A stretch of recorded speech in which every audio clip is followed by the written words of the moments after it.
the fuck out of here, all right? Got a hammer line and a Tommy drop.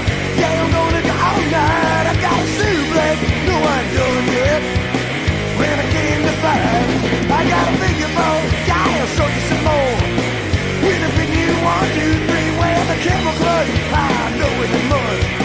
You'll be yelling the mercy of me. Grab me knee if I miss you tonight. Well, you know I'm gonna divide. 'Cause I'm gonna bring you out the top rope tonight.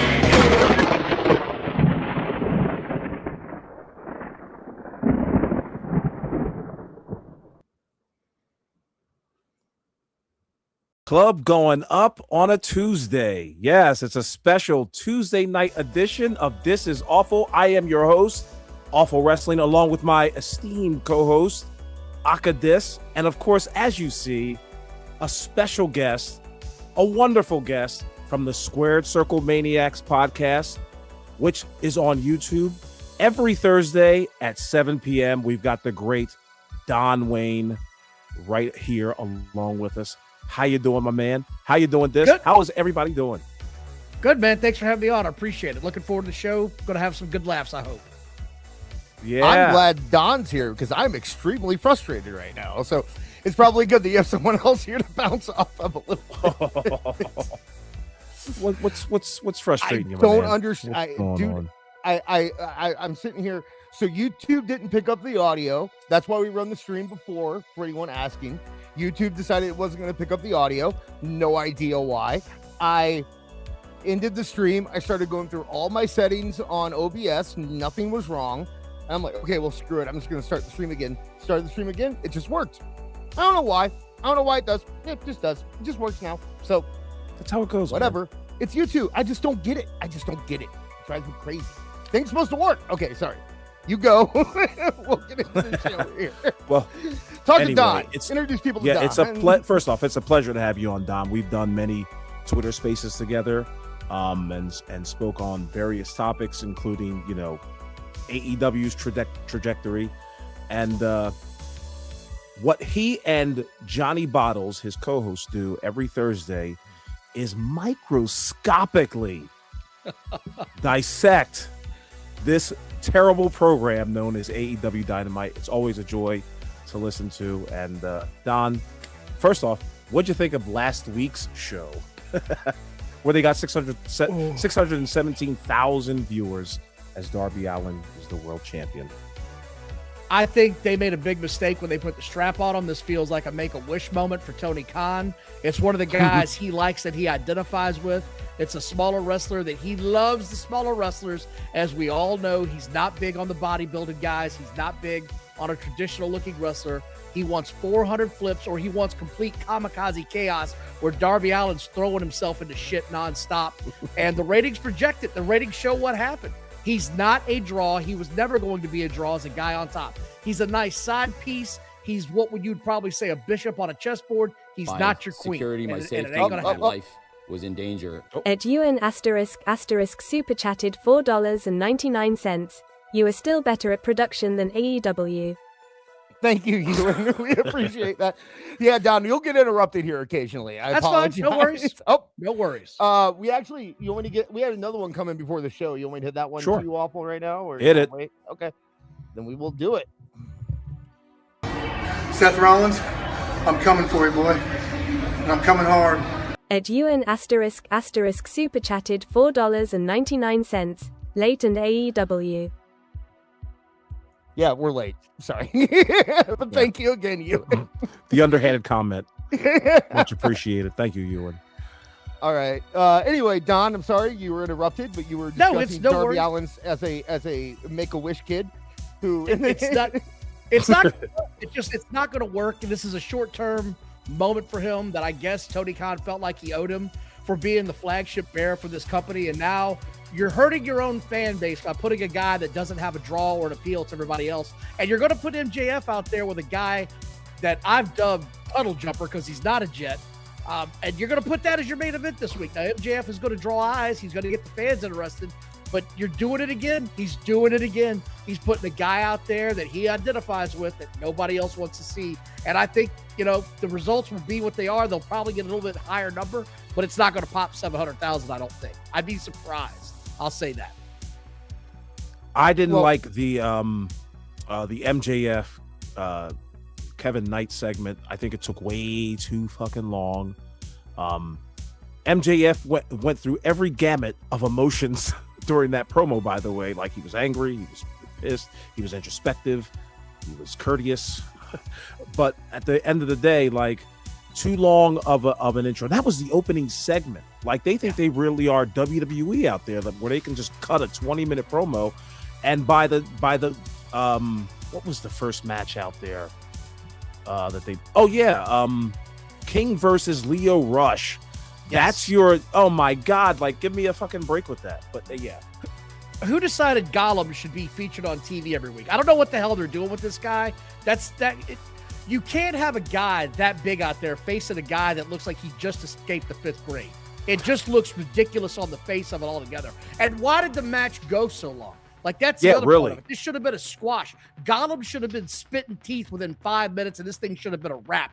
Instead, you give the little guy, and I do mean little guy, all this time to get over on one of the few big ogres that you actually have in this company. Mm-hmm. Yeah. And he went 10 minutes at least with him, and then half the match was outside the ring. Like, all of the ballyhoo and bullshit could have happened. All of that could have happened inside the ring, and you probably would have had a good 7-minute match where people were actually into it. Because you're all over the ring and everywhere else, nobody can really get a chance to really understand who the hell this guy is in the first place. But yeah, but that was Dynamite, and of course 617,000. Did you guys see TNA's ratings, by the way? That wasn't too hot. Now, how surprising is it that TNA's ratings go down more when they're going against the NFL draft than they do when they're going against Collision? And when we come to Philadelphia this time, there's going to be no mistaking what's going to happen. I'm going to come on you like nobody's ever come on you before. No baby doll at your side. Nobody to run distractions for you. Just you and I getting it on like two men should do. Atona Sharp super chatted $5. Sorry I'm late, but I brought Ram chips. They're all for me, but I do have them. Thank you, Reggie. We're gonna have to make that chat sound be like $20 or something if they want that. But yeah, it's so weird that the ratings went down by like 50,000 when they were going against Collision, and they go down 75,000 when Collision isn't on and they're going against the draft. Yeah, which I would imagine TNA fans are also sports fans. Like, it's like from a few group chats that I've been like, it's kind of true. I've said it 1,000 times. WWE fans like sports. AEW fans like WWE. And I guess TNA fans probably lean more towards the WWE side of the aisle when it comes to that stuff. But yeah, it's a strange thing. It'll be interesting to see if they go back up this week, but we'll see. Real interesting. What was it, like 517,000? Oh, not low, was it? I thought it was like, wait, 570,000 would be extremely high. Yeah, that'd be way high. No, it was like 175. Oh, that's right. You're just dyslexic. It's fine. Yeah. Shut up. I tried to watch. When I was tasting you, brother, I found you to be not so bad at all. At CM541975 super chatted $5. So good of the WWE to give us those releases in order to distract us from the Epstein list. Yeah. Thank you. That's one way of doing it. Well, they've been the IWC has been crashing out because wrestlers got released. Shocker, I know. It's only happened after WrestleMania for the last 30 years? Mm-hmm. Are we changing the course of the ship? No, it's going to be the same thing every time. And people act like they're stunned this happened. It happens every year, and then they just want something to complain about, and they bitch, and they cry, and they moan, and it's the same crash out every year. Oh, they fumbled. Shut up, nerd. Shut up. That's actually a really good segue. So, yeah, we're going to be going over the releases here. Now, what we're doing tonight is we're figuring out which 6 of these people we think Tony Khan is going to want in AEW. We'll go over the list in detail, and like I said, Nikki Cross will probably end up in MLW or all that BS on Saturday when we do Toonie Talk Wrestling. Tonight we are focusing on what toys Tony Khan is going to want to pick out of the clearance bin. Who will he pick? I can't imagine. You know what? I really didn't take a look at the list in detail, but I'm looking at some names here, and I'm like, yeah, I can see him debuting on Collision. Well, without a doubt. We already heard, and we could actually probably go to it if you want. We have the clip about Aleister Black. Do you want to go to that? Yeah, why not? Let's see what the world thinks of Aleister Black. Let's see. So, yeah, Meltzer and the boys talked about it. So let's get the music off and let's listen to what they had From to say. what I have heard, and you may have heard differently, that the idea of Aleister Black and AEW was not fondly thought of by the people I spoke with. Jimmy Garvin touched me in a personal way. You never touched me before. Etona Sharp super chatted $5. I just want everyone to know, I've officially never worked for the WWE. I just wanted to say that before SEAN ROSS SAPP did. We're getting into SEAN ROSS SAPP later here in the show. Oh yeah, finally. We finally are going to do that. But let's get back to what Dave has to say here. I know people there that were not high on Andrade at all, and others who were, but Black, from what I gathered, pretty negative. There were even people who publicly said that they were negative on Black. Did you see that? Didn't MJF say that? A lot of people did. I think that's good. I think that's what we got what we needed out of that. Yeah, a couple people did. And Meltzer talked about it for weeks about how they did the same thing when Rusev went over to WWE. They did the same thing when Andrade went to WWE though too, where they're just like, he's really hard to work with. He wouldn't job the people. Blah blah blah blah blah blah. So but yeah, when we're talking specific, now there's one name that isn't on our list because we didn't really want to get into NXT guys too much, but I could see. You remember Trill London? Do either of you not really remember Trill London? That's not even. No, okay, I'm not even going to. Trill London. He put out a video the week that he got signed by WWID. And it was a really, really good promo, and he had his gimmick kind of seemed like a cross between like Trick Williams and Leon Slater. Okay. Like a little like the class of Trick Williams, but you got like kind of I don't know how to explain about Leon Slater, but it seemed like a nice mix between the two. And apparently he wasn't ready.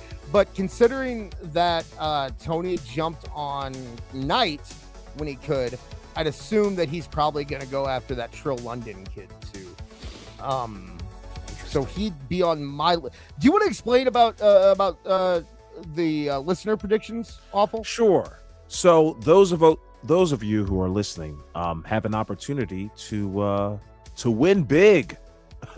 If you just send a certain email. Do we have that email there, Dis? TooneyDis@gmail.com. There you go. If you email TooneyDis TOONEYDIS@gmail.com. at gmail.com, you can send in one guess. But if you're a super chatter, you can choose up to 6 guesses based on the dollar amount that you put in. So if you put in a $2 super chat, you get 2 guesses. Now this contest ends tonight, so pick 6 names, and if by June 28th, Tony Khan has your particular guesses, you will win. What was it? What will they win? A $50 gift card, I believe. A $50 Amazon gift card, or not? Visa gift card. Yes, a Visa gift card from the fine folks here at This Is Awful, and so that's the contest. Really, send in your free guesses. 1 free guess per listener on the email, and it'll be a drawing. So for every correct name, your name will go into a drawing, and the winner will it's not the most correct. It is a random drawing. Correct. So yes, we have to keep it legal here. Or else we're not trying to turn into DraftKings out here. Right, yeah. We're not Mr. Beast doing illegal drawings and stuff like that. So right. Ewan posted the email in the chat if anyone wants it in there. Oh, too. why thank you. So, but I want to hear what Don has to say. If you're Don, you're Tony Khan. I'm sorry, you're not Tony Khan. Tony Khan is Tony Khan. You are thinking like Tony Khan. Who do you think Tony's going to go for in this list, if anybody? There's a couple of people I feel like he will go after. Aleister Black coming back to the WWE. That never made any sense to me. Aleister Black is what I refer to as a jag. He's just another guy. There's nothing about him that says he's special. There's nothing he does that makes me want to tune in on any time he's on TV. The guy offers very little, in my opinion, as far as entertaining. But I do think Apollo Crews is a guy he's going to have his eye on. That's one guy that I feel like he's going to look hard at. He's a little bit on the shorter side. He's got some, he can wrestle. That's the guy that I feel like he's really going to target. I think he's going to go after a couple of the women because let's face it, the women's division right now is a complete, total clusterfuck. It's just bad. They got the Tickler as the champion. That's fine and good. She can put a promo, but I keep hearing some of their top stars are leaving. So now what do you got for the Tickler to face? So that I'm interested in.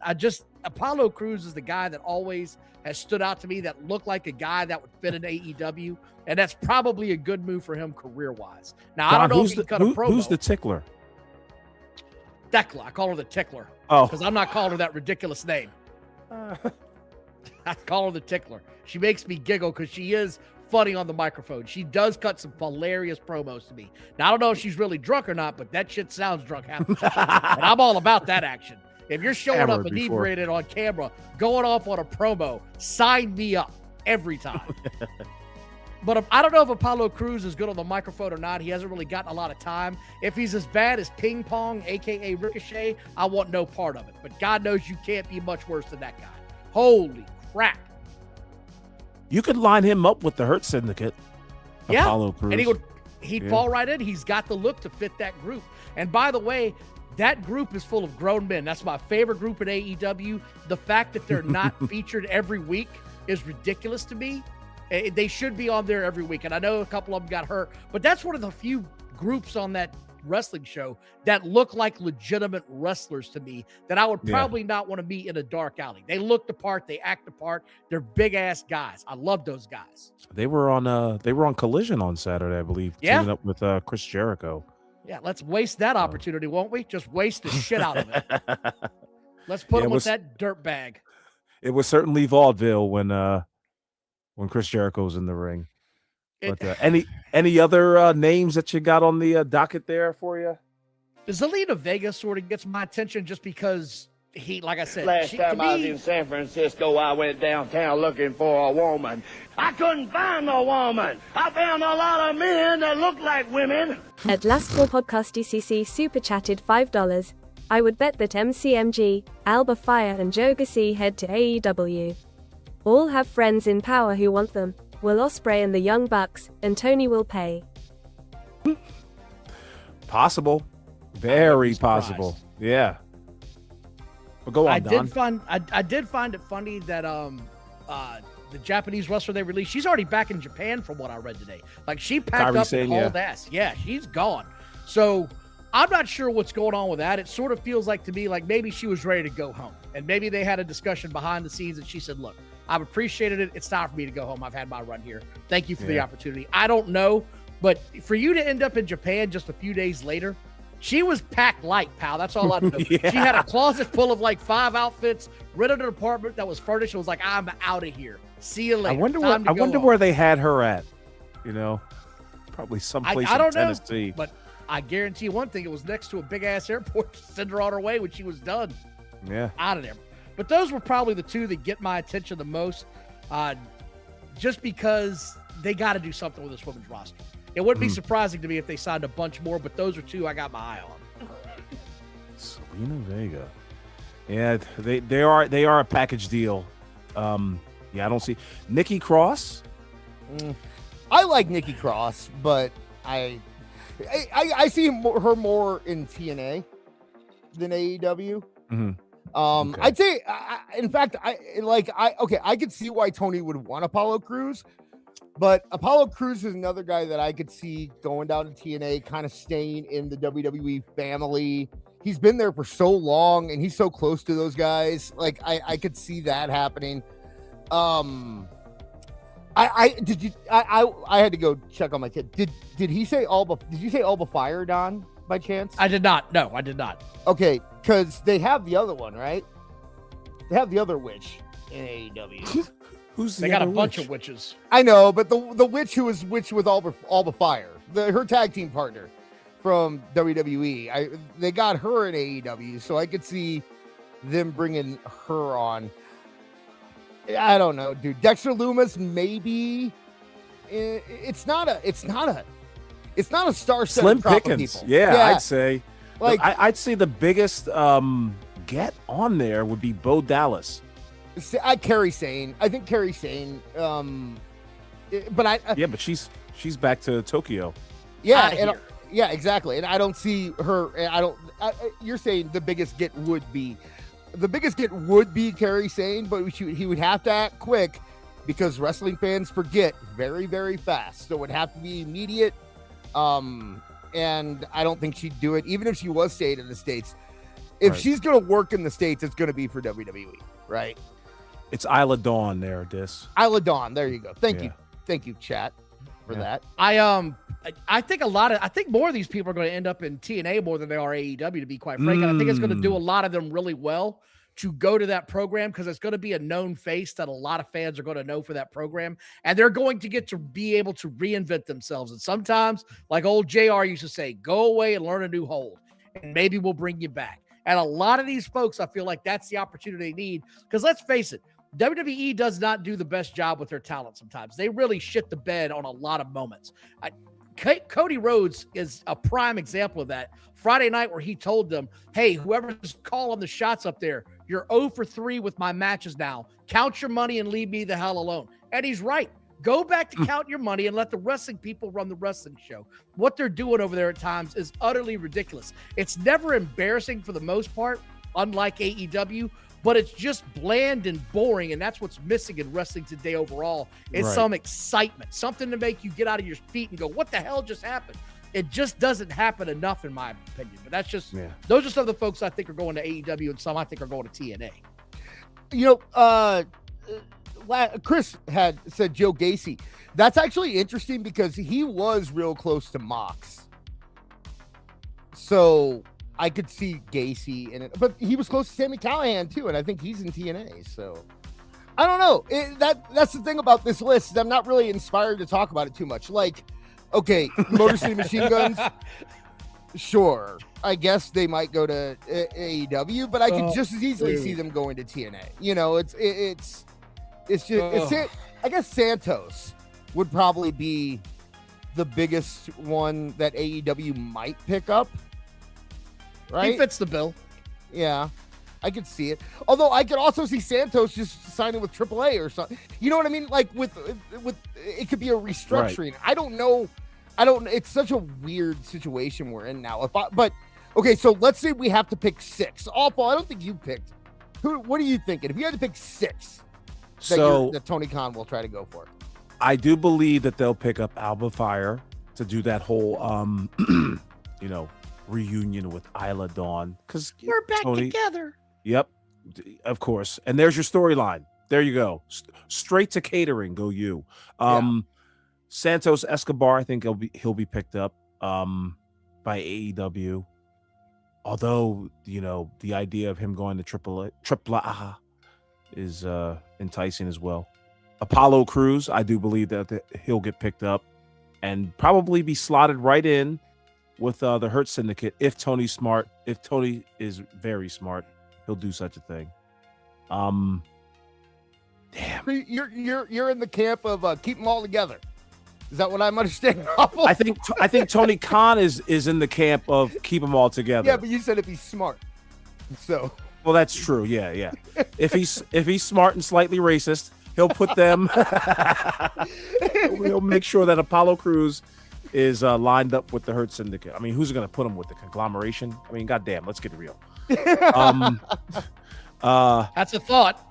Don Callis family, right? I mean, it's one of those 3. Yeah. I think he's also gonna go with Joe Gacy and Dexter Lumis. Dexter, I can also see. I like that one a lot. You mentioned Bo Dallas earlier. I'm not even sure Bo Dallas wants to do this anymore. No, I don't think so either. Yeah, I don't think so either. What makes you guys think that?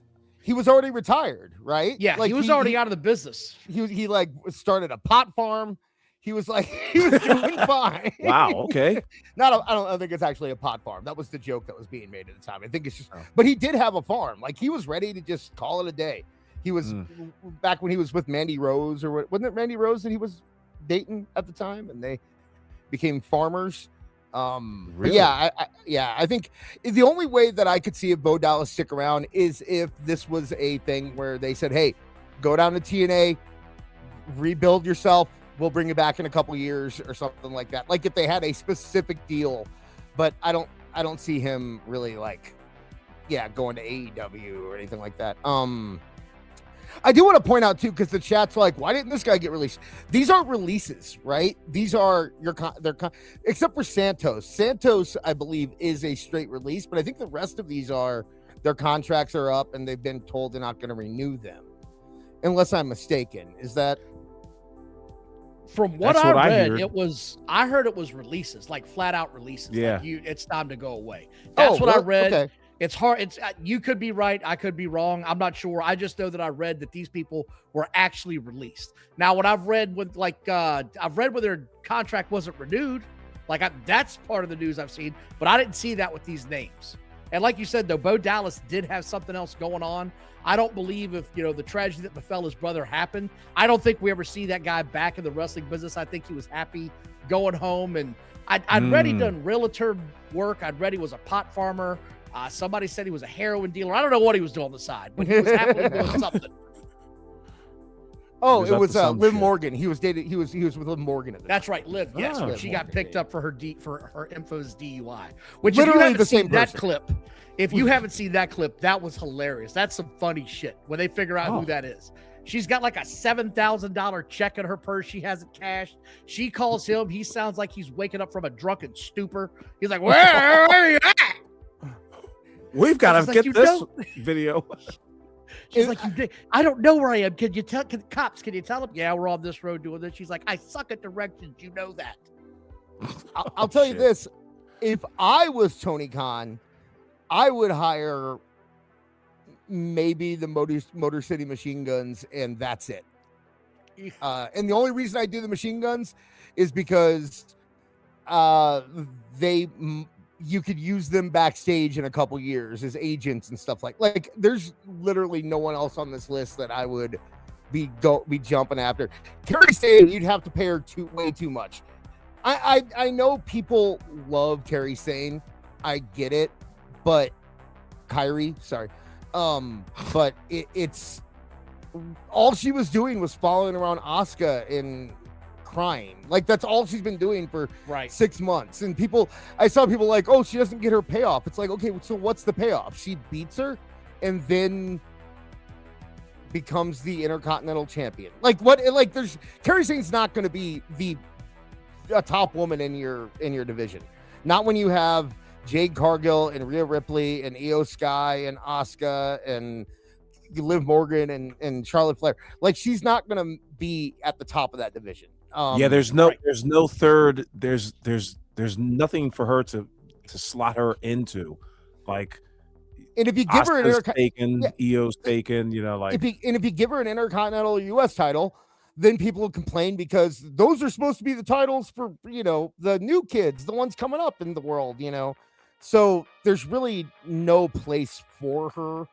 And people, I mean, you got a salary cap.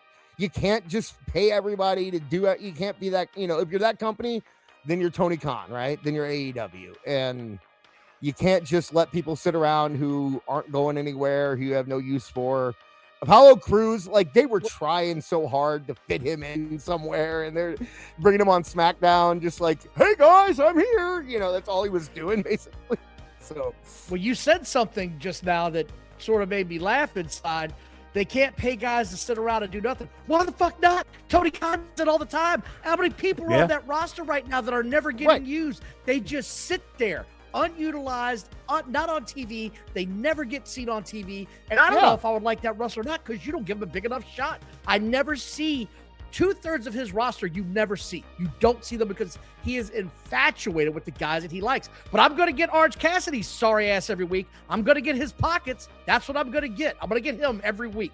I'm going to get Darby Allin every week until he's out again for another injury because he chucked himself into a barricade like a crash test dummy. And then he's like, I don't know why I got hurt. You're an idiot. That's why you got hurt. You're going the Cactus Jack route to get the fame. You're a car crash dummy that nobody wants to watch unless you're crashing through shit. And Ciampa is a real wrestler, and I like his gimmick and what they're doing with him, but the push is all up and down. He's TNT champion one week, and he's losing it the next, and then he's fighting for the world title 3 weeks later.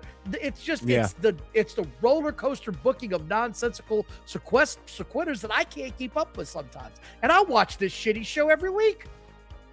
No, yeah, that's my point. If they don't do releases like this, then they are doing the exact same thing that we criticize AEW for doing.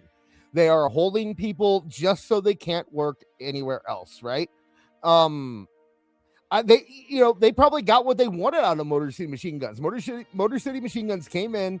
They kind of were able to guide Fraxium to being like a real tag team, and people take them seriously now. And what else are you going to do with them? You want them to be agents. That's the only reason that you'd want Motor City Machine Guns at this point.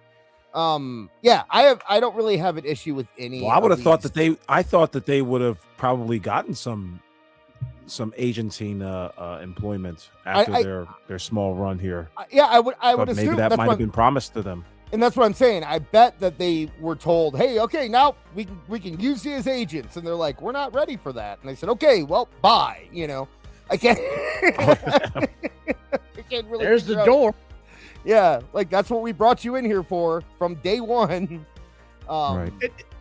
But the Motor City Machine Guns chance passed 20 years ago. I loved when I saw them on TNA. I enjoyed what they did. They were high flyers. They were a fun group to watch. When they showed up on WWE, I was like, no, sir. Don't like this at all. It's kind of like the Hardy Boys, right? You had your time.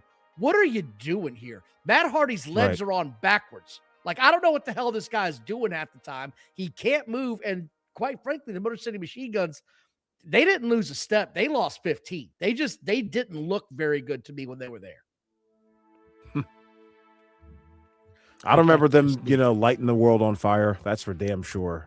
And I knew that when they came in, it was just like, what's going on here? Just not a good fit. The Machine Guns, like I said, I don't think the Machine Guns, I think it was hey, you get a nice little run on the main roster just to say you were in WWE, you had that moment, and then we're going to put you down in NXT. You can help the kids. Because they were already agenting in TNA before they came over to WWE. So you'd think that would just be... Before we move on, I do want to make mention. I noticed they got rid of Tyra May Steele. And if you don't know who Tyra May Steele is, she's the female Olympic gold medalist that won in women's wrestling. And she's the second Olympic gold medalist coming through this program that isn't able to make it. And I'm just curious as to, what's up with you amateur wrestlers out there? Like, you guys aren't up to snuff anymore? Like, what do you think this is? Like, are they not getting it quickly? It's not the wrestling aspect that I don't think they're getting. And the one thing that people seem to overlook about professional wrestling every time, and especially this new generation of fans, they think it's all about how many moves can you do inside of a 15-minute match. That's not what draws eyes. You've got to have that drawing power. It's called charisma. And if you don't have that, I'm not tuning in to watch you. That's why MJF has been popping 700,000 ratings as their champion, because he has charisma. My guess, and they got on the microphone, and it was like watching a paper sheet. Just there's nothing there. There's nothing there. Damn. Look at Ronda Rousey. I was really what excited she's doing. to see her. Look at what Ronda Rousey's doing right now for her upcoming fight. She's got more charisma now in the past month than she displayed the last year and a half she was on the WWE roster. No, like, 100%. No, you're totally right. I think that it is. I do think that MMA plays a big part in why a lot of these amateur guys aren't turning into stars in WWE. I think with the option of MMA being out there, when Kurt Angle came around, MMA wasn't what it is now, right? It was like, we're going to take a ninja and a sumo wrestler. We're going to put them in a cage together, and they're going to kill each other. That's what MMA was. So an Olympic wrestler wasn't looking at MMA back then. Now, these Olympic wrestlers are probably focused on getting into MMA, and going to WWE is kind of like, okay, we're going to go to WWE and pull a Brock Lesnar. We'll be there for like 3 or 4 years. We'll get really big, and then we'll make the jump to UFC. They're never in it to be a WWE superstar. And I want to say that Bully Ray even kind of called that out during the LFG show a little bit with her, where it's like, he just kind of said, you aren't taking this as seriously as you should be. This is, you need to have respect for the business. And she just, I think that she just kind of looked at it as, well, I can do this until I can get into MMA, or I can get back to the Olympics or something. And that's like the thing, that they can sniff that shit out from miles away. They've got teams of people that just know how to, sniff that shit right on out of you. Like, oh yeah, she's not going to make it. Well, why is that? Well, she made a comment last week in the locker room talking about how, like, when this is all over with, she can do this or that. It could be anything at that point. But I guess before we go on to the next segment, about the indie wrestlers, any of these guys on the list, think they'll just be indie darlings? Anybody from this list? Like pull a Matt Cardona or a Cody and go away, become really big and come back. Aleister Black is probably the guy that's going to be the indie darling, just because he's got that weird connection with that tribalistic group of fans. I don't get it. It's not my bag, but he sort of rings the bell for those, basement dwelling Donald Duckin fans. So that's who's going to come see him. Emo crowd. If anybody were to do it, I'd say Dexter Lumis. I think he has an ability to, like, he's always been a guy who you can give something that seems like it's going to be terrible and he'll turn it into something good. And I could see him really making a name for himself on the indie scene and coming back in a bigger position later. Other than him, though, I mean, Eric Rowan, I like Eric Rowan. That guy could barely walk when he was there this time. Like he just didn't look good. And the rest of them, Aleister Black is over 40. That's the only one that I do think we'll see a lot of the NXT talent let go, end up back in WWE in a couple of years. I think that's going to be revamping. Yeah, kind of like Don said earlier, go learn a new hold type stuff, But we didn't mention Zoe Stark at all, by the way. Yeah, there you go. She'll be in AEW. There you go. I guarantee she's going to end up in AEW. You think so? She's the one that was training for a bodybuilding competition, wasn't she? Yep. Looking like a freak on a leash. Holy shit. And Tony will let her do all the MMA and bodybuilding and whatever she wants over there. So Vince McMahon was not happy with that release. He was like, look at the vascularity. Are you shitting me, pal? She's got veins in her shoulders. Bring her out here. According to chat, Dexter Lumis is 42, so maybe not. I don't know then. Maybe nobody, maybe it's just not a very interesting batch of releases. We didn't have an R-Truth or a big name to go. The biggest one is Kairi Sane, and Kairi Sane seems kind of cool with it.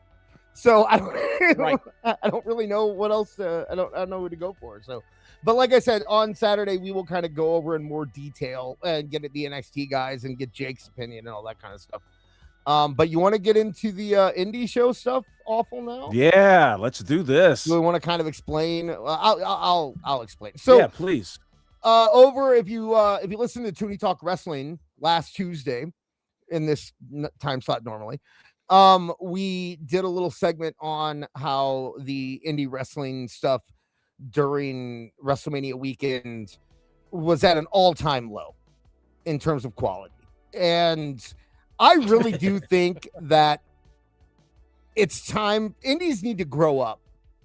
I think that's where we are. I think we're in a time where indies need to grow up. They need to we need, if you're going to be GCW and you're going to start doing shows, you want to pretend like you're big time and a big deal, then we need to drop the whole slow motion wrestling, just the kind of goofy VFW Hall shenanigans that we got used to in the early clown 2000s. show that they usually present. Like sometimes that shit would be in the beginning of the indie show. Now it's all throughout, beginning, middle, and end. Right. If you and I still think there is a place for it. I think like local indies having goofy stuff like that'll pop their 100 fans or whatever is fine. Nothing wrong with that. It's like having an inside joke with your friend group. But when you're trying to sell a product on a national level, and I think that this stuff actually kind of ruins guys. So first things first, I didn't have any sound from any of these because it's just like random music you play over it. But let's take a look. I'll bring it up here. You know what? Let me bring us over here so you can see Don's beautiful, beautiful face. And we will take a look at the Battle Royal. Oh, there is music. I was wrong. Let me turn that off. Where is it? There it is. Dinosaurs, bitches, little people. It's all here. Wrestling reporters, black people, women, Starman. Yeah, look like this is okay. Some kind of background. Yeah, context. This is the Cluster F Battle Royal that they do every year, and all right. It's become a thing where every year they have a Cluster F Battle Royal, but they built the whole show around it this year. And let's kind of go through. We'll go through this while we're actually watch it. So you can see the dinosaurs are there. Got ladies, men, SEAN ROSS SAPP, some guy with dread on his hair, Heath Slater, a midget, Hollywood girl, Hollywood Haley J, Sandman. Who's awesome, by the way. Hollywood Haley J is awesome. Yeah, keep up the good work, baby. Etona Sharp super chatted $5. Dinosaurs. Just like WW8. Right in my PTSD. Yeah. Thank you, Regina. They had apparently like different matches. What do you think about the gauge button? I see that they got it from the local ASPCA. It looks like. I mean, goddamn, everything looks thrown together. What kettle did they get this from? Yeah. It's there. And you know it's look at that. Are they still doing this? Like it's still 2002 CZW out here? There you go. There's your the fuck. He's a champion right there. He's goals, life goals right there. He's gonna make fucking hot dog. Yeah, exactly. So then they have a rap, they're rapping and they're dancing. Now, also, another big point of this is how many times do we get people calling WWE a clown show and saying it's for children and saying that it's not real wrestling, right. But then this is what they are putting on a pedestal as real graps and the serious side of the business. If you don't like jokey wrestling, that's fine, but maybe don't use. You need to tell me in front of the WWE universe that you respect me. Etona Sharp super chatted $5. It's not a cage, it's a fence with aspirations.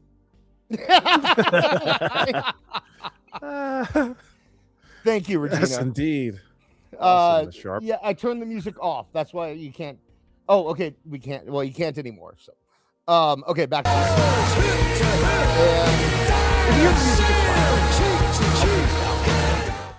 okay, so and a bunch of stupid moves. You got a big fat guy, another midget, and Haley J. They're fighting each other. Haley. Now look at this. But look at this. Like seriously. Okay, so how is this real graps. You know what I mean? Like this right here. Test of strength. They're doing the curse at each other. I don't. Okay, so now we're getting into the battle royal. How much do you think tickets were? Oh, they were, I believe, $25, $30. Oh, $30 fucking dollars. That's the Invisible Man. Did you see that, by the way? That's I saw the Man. They're still doing the final match, yeah.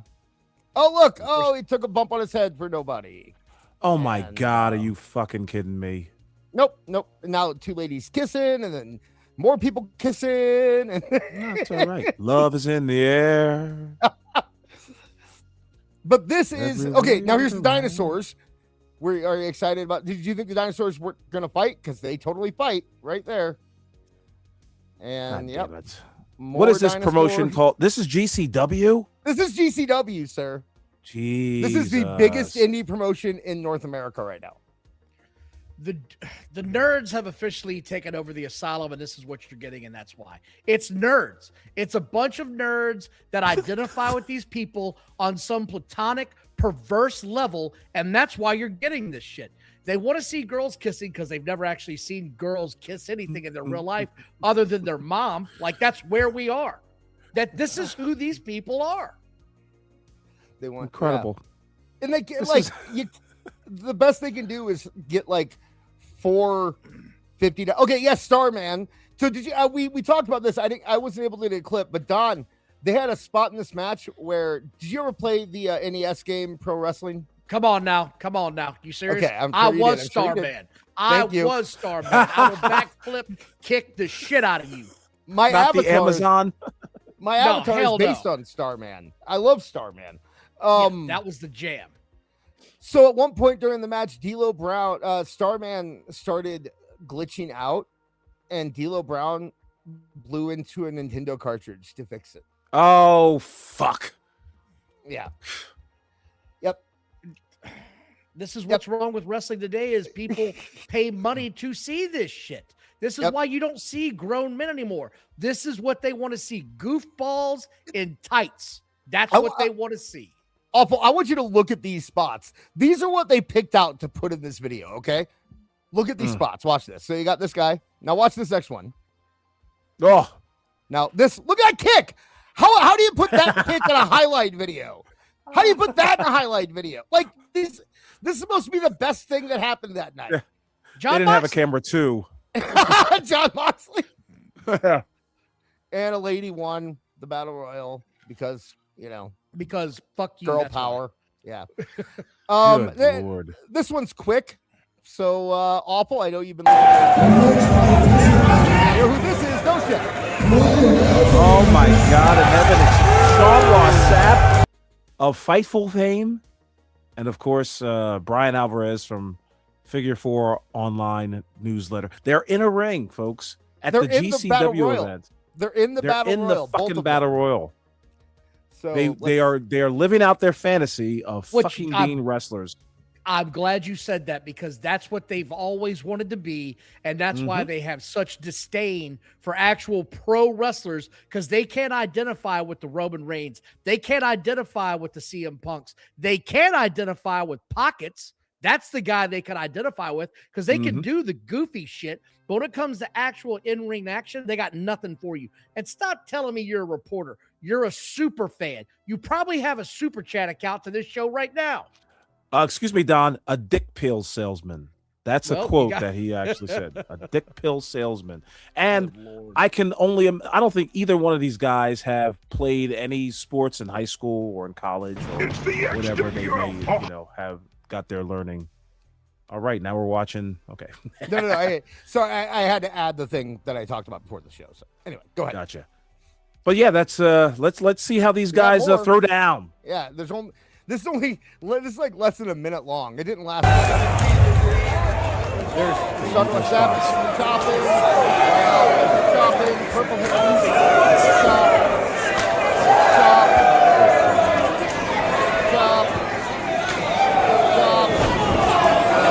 Whole ring by the Alvarez with super kick. It almost tripped him up.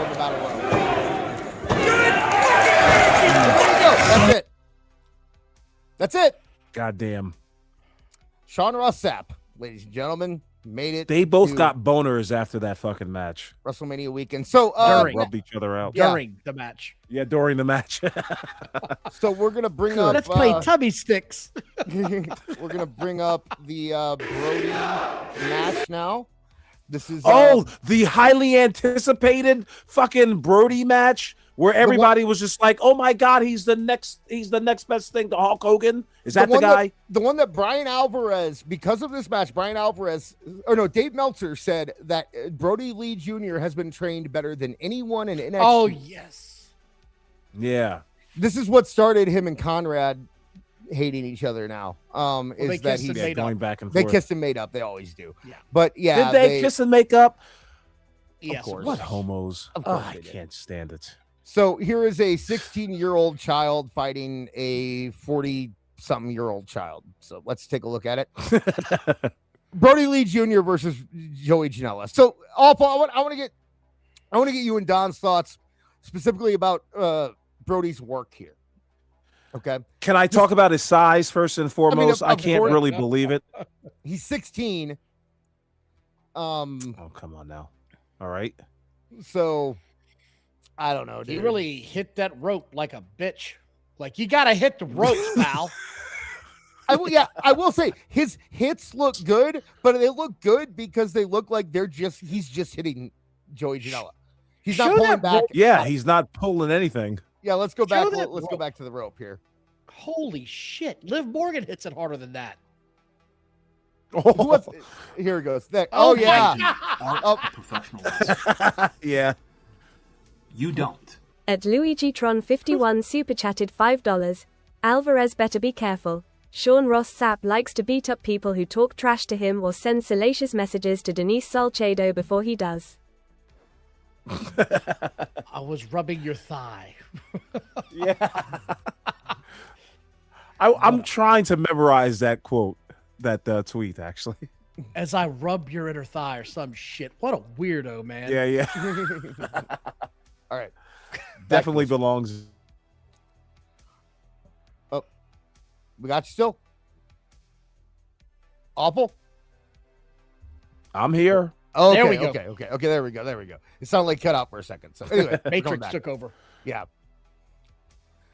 All right.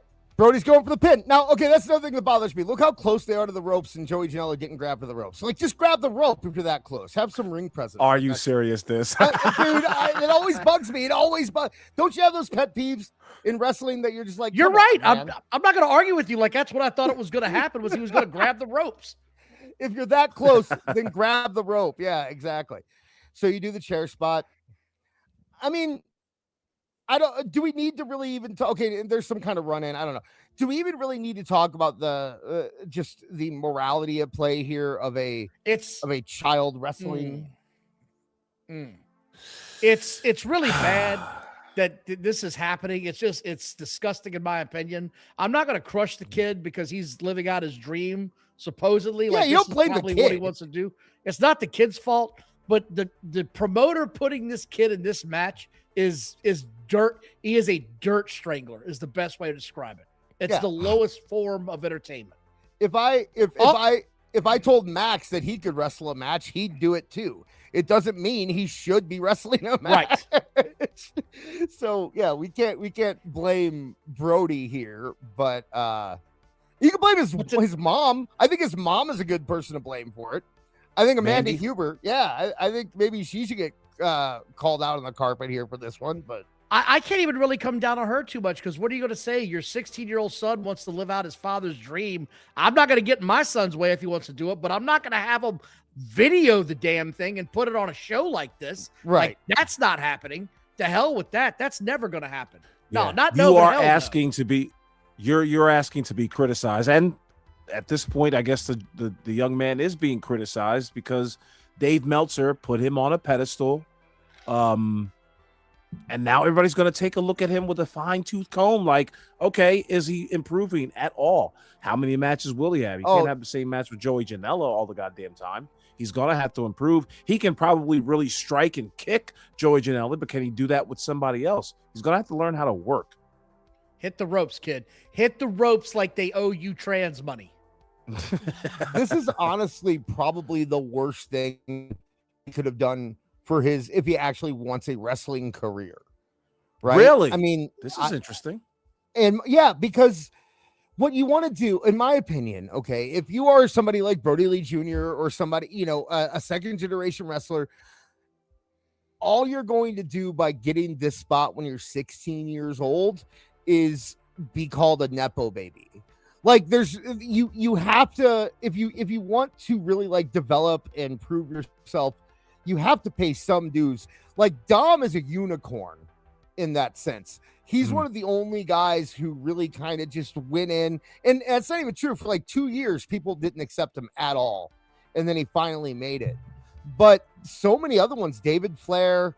I was going to say David Flair was a prime example of a nepo baby. And you're right. Like I just feel dirty watching this, just knowing that his father's gone. And that's why he's here right now. God, it just feels dirty to me. I'm going to take a shower when this is over.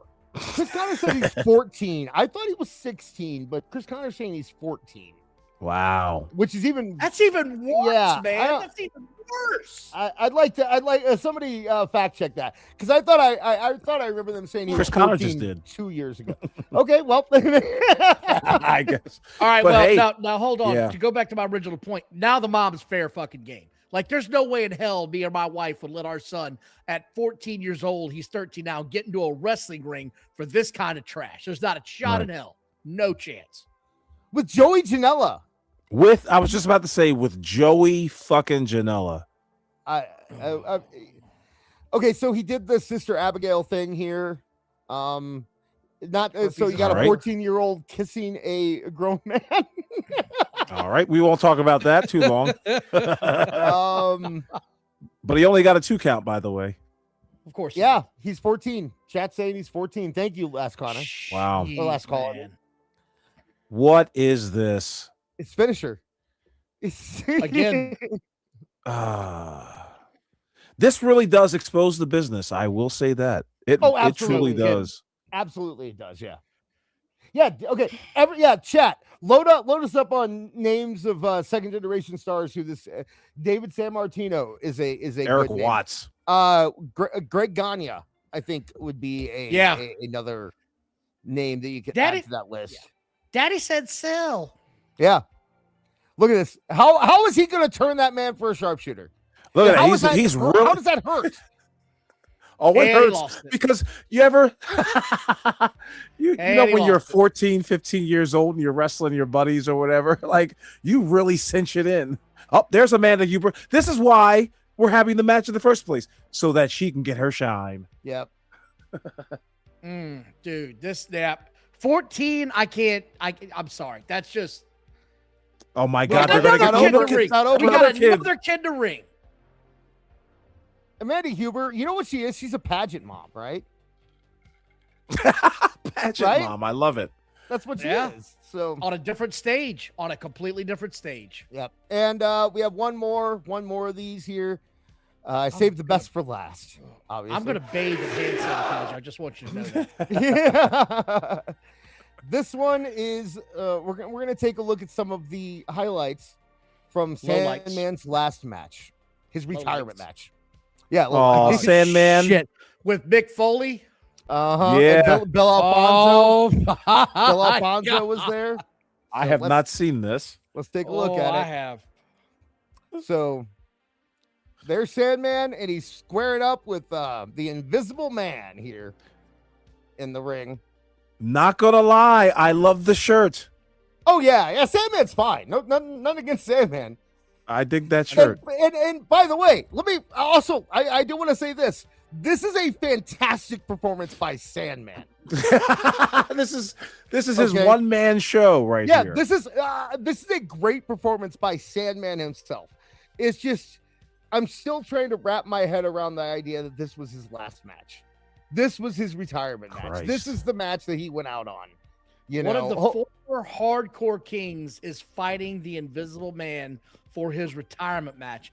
I don't know that it gets any lower than this. I really don't. How about a broom?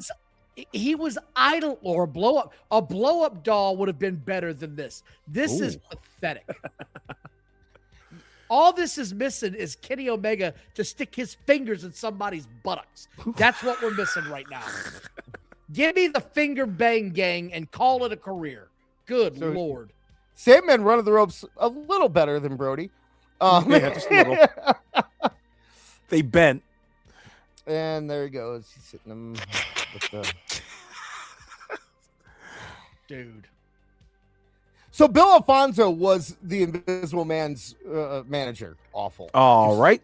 Just for... Did he blow the whistle incessantly? Yeah. Oh, yeah. Hey. There you go. Oh, my God. Fucking Missy Hyatt. Yep.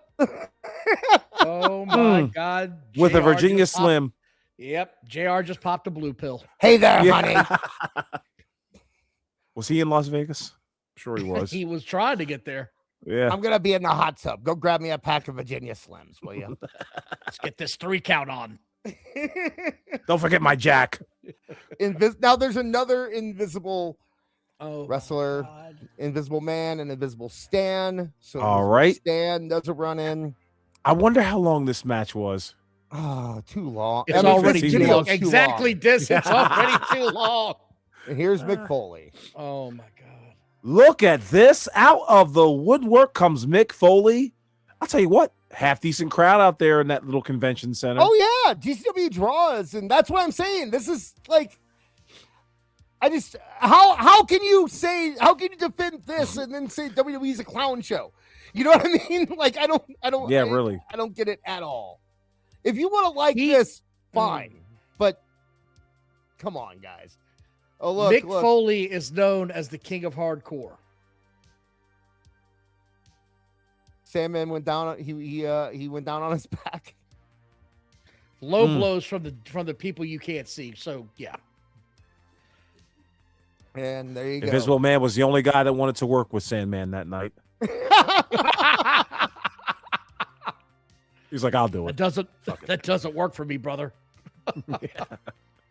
Sandman gave me beer when I was like 17 years old. There you go. Sandman calls it a career, calls it a night in GCW. I'm going to take out the... Oh, we already did. All right. So, you know what? We should go back because we have to. Okay, so guys, I know it's going to be loud. Give me a second while I prepare. I'm talking to the chat right now. Gotcha. All right. Give me a second while I prepare this because, like I said, we weren't able to get it before the show, and I have to do that. Okay. So I will resize this and then give you guys the floor here for a minute while I go make sure Max is getting prepared for stuff. Commercials. I normally don't have Max on Tuesdays, so I apologize. There was a family emergency, so let me turn this down. They said it was very loud last time. Don, you get to watch some commercials with us. So guys, you might want to pay attention to this because it may not make the replay, but here are some here are some wrestling commercials. I believe this is from the year 2023. So have fun, guys. Shit. Dish on demand. Yeah, I will. Actually, you know what? Let me fix this because. Are you sure this was 2023? I thought Hawk and Animal were both dead. They were both gone. Yeah. No.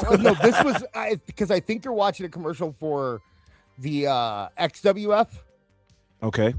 For buy the DVD. Yeah. Yeah, really. That's what this is. Let me allow 4 to 6 weeks for delivery. Back up here. Make sure we got audio. Yep, we do. Okay.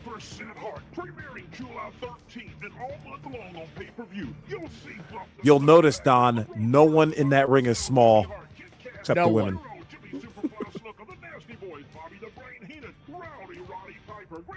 Oh, I had all the hits. This is old. This is old. This is XWF. Yeah. So wow. Okay. You know what? I will take a second. I hadn't left yet. So the deal with the XWF pay-per-views were that they actually produced these right after WCW went out of business. Wow. Okay. And then they weren't, but they tried to sell it as a pilot to do a television show, and it never got picked up. So a couple years later, after they saw TNA doing the pay-per-view only stuff, they tried to do that with XWF, and they put XWF on pay-per-view, the tapes they had from before, to see if they could get interest to do it that way. So these were actually filmed right after WCW, but they weren't aired until 2003. They eventually $9.95 per order. Wow. Let me call that number real quick. It'll be like, doo-doo-doo. Oh, this is where we get demonetized. Anytime they show a WWE superstar on these commercials, it's just like, yeah, copyright strike. Okay, every time, yeah. That's definitely going every fucking time. Now, here are some guys I know nothing about. What do you think of Japanese wrestling, Don? Some guy in a basement right now just lost his mind if he sees that. He's losing his shit right now. That's Sachi Kigolaga. You don't know him? Do you even know wrestling, bro? No, but I ordered it last night for dinner. Like, what the fuck? That's Nakahashi Hosatako. Hogan. And then, all of a sudden, 20 years go by, and he's got a different tune for him. I don't understand. But that's because Bret Hart in his mind still thinks he's bigger than Hulk Hogan. He thinks he should have been one of the biggest stars ever, and he's just a bitter dude that cannot rap with what that is. And this, it's bad when Jeff Jarrett's got the NWA title. It's bad. Like that. Hey, Kevin Nash. Yeah, I'll watch Kevin Nash for that. I mean, that's good shit. I would have watched that. Undertaker. Phenomenal wrestler. Bring him back. Okay. I saw. Wait. What about that? I need something that's gonna satisfy a man's size appetite. When did Booker T do commercials? I don't remember that. Oh God. Holy shit. What is this? He's doing a Hungry Man. I knew it. I knew it was going to be Hungry Man. I knew it. What's the trashiest home TV dinner we can think of? Hungry Man. Put Booker T in it. All right, we'll do one more of these, and then we'll get back to what we're. Oh, Brock Lesnar's doing it. Holy shit. I don't remember WWE 2003 getting this much mainstream. Look, the guy was already rock solid. Now he's just like, become more rock solid. Looks like Chris Masters there. I mean, GNC has slowly gone out of business because of shit like this. Mm-hmm. All these promises. All they're missing is the needle. Show the needle. That's how they really get that. Let's not bullshit the audience here, GNC. Do you want to be jacked to the fucking gills? Try steroids. That's what the commercial should have been. That's it. Yeah, might as well. It's like, I think over time we're all gonna miss Brock Lesnar in like 5-6 years. Oh my God. Like damn. He was one of the last scary big men. He's one of the last. Yeah. There ain't. You got Oba. There ain't. You got Oba. You got Oba. Yeah. But but the problem is that Oba's origin story is not as awesome as Brock Lesnar's origin story. I mean, Brock Lesnar was already, he was authentic. I mean, he came out of NCAA looking like a fucking monster to begin with. Like, so. Well, that actually kind of NCAA, sorry. That's kind of an interesting point, though. Like, should WWE have brought these guys in as heels? Would that have been? Because Oba, I think you look at Oba and you get that legit feel from him. But when you try to make all these, it's a hard balance, right? Because guys like Oba and Royce Keys and these guys are gonna get cheered because of their size. Fans like that, but at the same time, you do risk losing that aspect that you had with Brock, where it was like people were legitimately afraid of him, and is making it when you make Oba, Royce Keys, Rusev, I guess, is kind of a mean guy, but when you're making your he's big not guys, nearly as big. He's not nearly as big. So when you're making your big guys baby faces kissing, like Royce Keys is like, the most I'm gonna kiss babies and pet puppy dogs face you could possibly have. And when it's you're doing also that, his background story. His background story is like, shit, how can I not root for this guy? Right. He's been through literal hell. There's no way I can boo this guy, even if he turns heel on somebody. Well, do you know what he went through? Like, kind of, fuck that guy, really. So Oba, what about Oba? Should they have brought Oba in as a heel? Yes. I like the trajectory of what they're doing with Oba.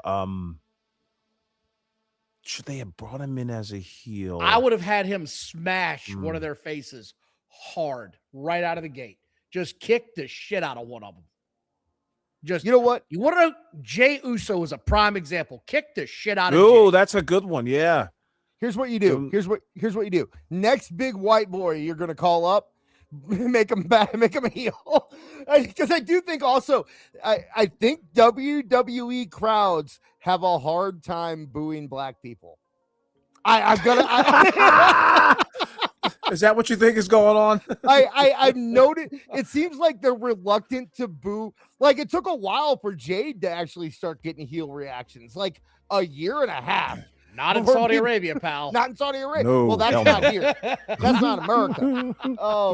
But what is this? What is this? Yeah. You know what? Maybe not black women, though, because they booed Lash Legend pretty easily. It just seems like every time a black guy comes up, no matter if they try to make him a face or a heel, he always ends up getting cheered. Always. Well, here's what you do. The next big white guy you bring in, you just call him Cracker. And yeah, there you go. With there. Yeah. There you go. Shiloh Hill, you have a new gimmick. You're gonna Yeah. We're going to call you Cracker.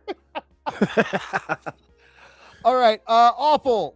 I'll say on the screen. Do you want to pull up the podcast we have this week? Oh yeah. Well, first off, let me temperature check Donnie there. You still got time for us, buddy? Or Yep, got a few minutes. all right, no problem. Early, I got a few minutes. All right. Well, of course, we saw Mr. Nicebeards. He came up with a new podcast. Oh, that's exciting. It's Nicebeards and his Angels. You know what I mean? And that's what I like to call the podcast. This is the part of the show where you guys take me down an alley, because I do watch when I get a chance. You guys show me people that I've interacted with on Twitter, and they're what I call just an absolute mist. I got misted by, but I'm like, what the fuck was that guy or gal's problem? And you guys do this in-depth look at who these people are, and it shocks the shit out of me. We got fucking Mighty Morphin Power Rangers in the background. Like, what are we doing? We got dirty ass shirts. Guys got beards that looks like they haven't bathed in 3 months. What the hell? Who are these people, and why does society let them dredge around like that? Someone say something. Wash your face, you smelly muppet. we were talking about this before the show. I would like, and I'm putting the call out right now. If anyone is listening to this or watching this and they know of like more AEW leaning podcasts who maybe aren't so fragile, is a good How about word. the spectrum, bro? Yeah. No, you're not. You're just an asshole. Maybe they aren't so fragile. Maybe they wouldn't mind getting into it a little bit. I would like to kind of have a group of people who can kind of go back and forth and mess around and, and do that kind of stuff. So if anybody knows of anyone, hit me up and we'll make contact with them. But so far, every AEW podcast we've listened to has been people who I guarantee would cry. Oh, yeah. Except, you know what? Weren't the wrestling with Tism guys kind of cool with it? Awful. I haven't heard anything about them. I thought they commented under our thing on the first when we did them. Oh yeah, they said something like, "Well, glad you subscribed." I didn't subscribe to shit. Yeah, but I mean, they weren't like they didn't pull a Nicebeard and be like, "I can't believe you guys are harassing," that crap that he did. So. They're not going to like your show now. Did you see that? Guaranteed. Yeah. Don, did you see a Nicebeard brought his big brother in? He said, yes, I did. That's who we're watching. That's who we're watching today. So yes. Him and his angels, his harem. Oh, so of course the podcast is also known as what's this thing called? Honor the Elite, Women's Squared Circle Edition. And of course it's yes, and Mr. Nicebeard. I refuse to call him by his government name. But of course, he's joined by Vixen Omega. He's joined by ELyse and is joined by Rhonda. Now, listen, I wanted to mention this before the show. I've kind of grown on this show. Okay, because I've watched. You're a fan? I'll tell you what, Rhonda. I call her Rhonda Top Right. Okay, Rhonda Top Right is a doll. Okay, she's a queen. Okay, and you're gonna find out later on why she is such. But first, see, I liked War Mama. Personally, I'm a War Mama fan. War Mama's got her moments too. Okay, holy shit, that's her name. Now, Vixen Omega. ELyse. Don, I don't know if you know about Vixen Omega, but she's the babe. Nothing. She's the babe in the group. Yes. She wasn't harassed, but when Gary or Mr. Nicebeard presented her to the world, her beauty stunned the masses, and she was immediately inundated with gentlemen callers and suitors trying to they're pitching woo at her over the internet. She had to beat these dorks off with a stick. And later on, you will find out just how affable Vixen Omega is as a person.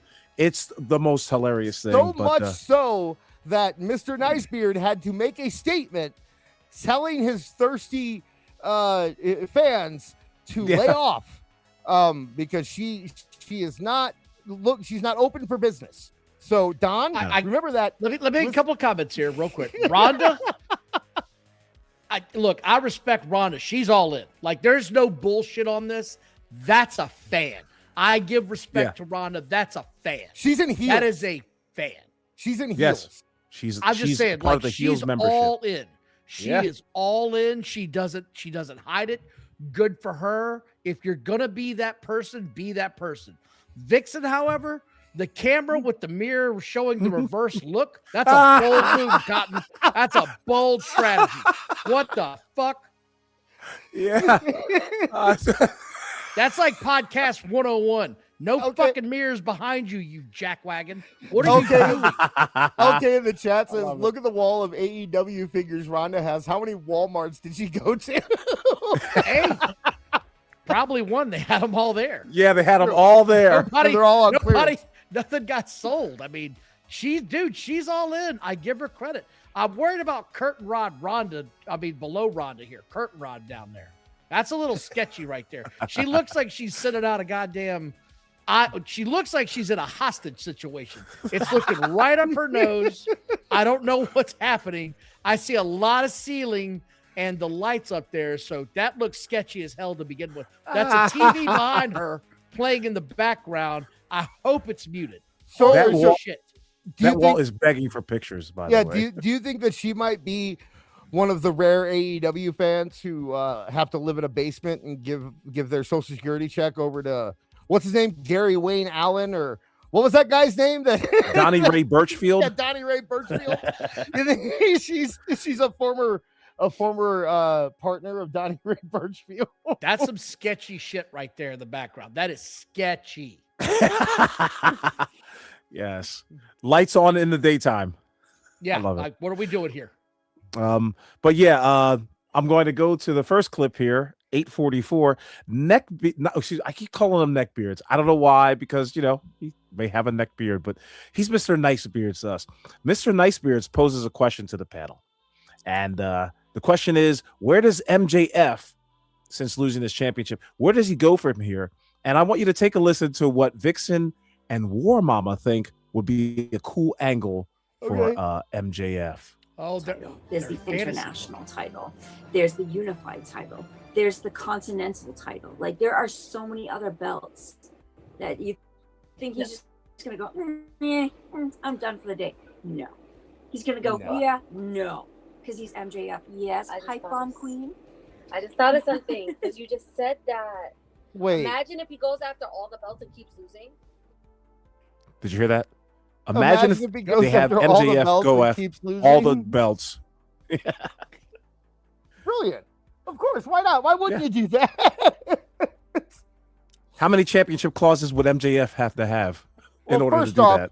to go after all the belts. I mean, how much time is left in his contract? I don't know if he has enough time to go after all the belts. In AEW. So he's gonna go.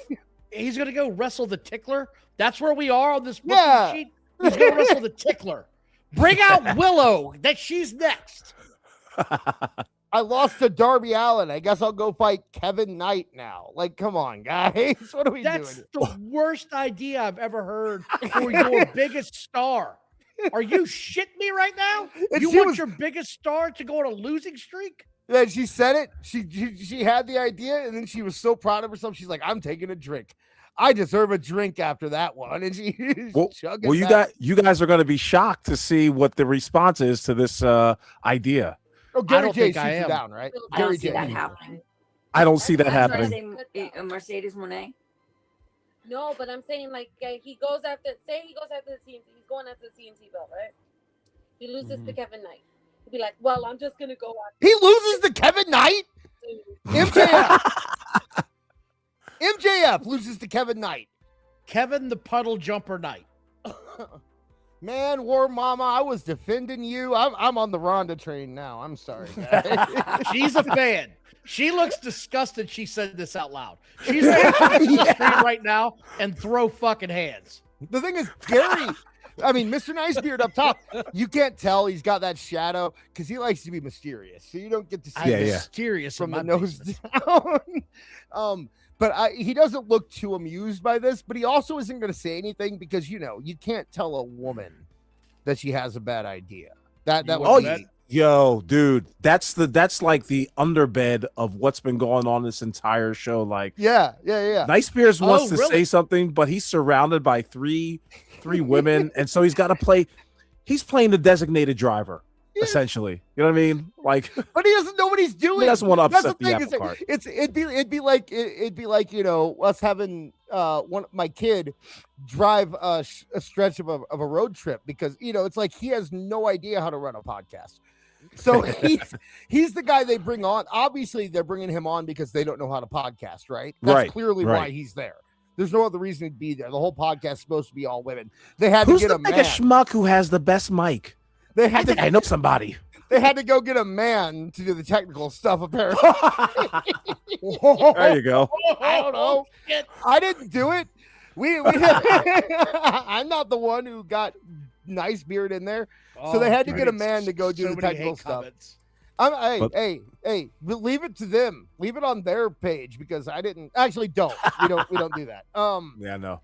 But this is we'll continue on with ELyse's explanation and how Vixon they hated it from the jump. Actually, like she proposed the idea and Vixen was just like, nah, that's not going to work. But let's continue. Okada. Oh, I'm just gonna go after this belt. He'll lose to Moxley. Oh, I'm just gonna go after this belt. He'll lose to Perry. And then his downfall would be like him just breaking down because he's constantly losing all his title shots. Just destroy his character. Like, There it is. I said it. Yeah. I mean, I think I said it.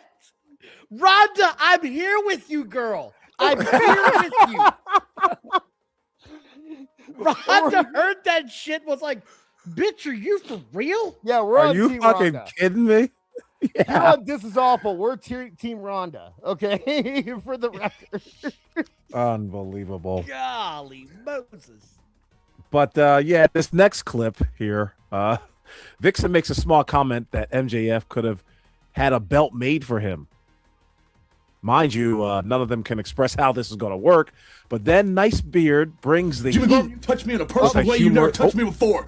At Luigi Tron 51 super chatted $5. Why does Tommy Rich have all those AEW figures?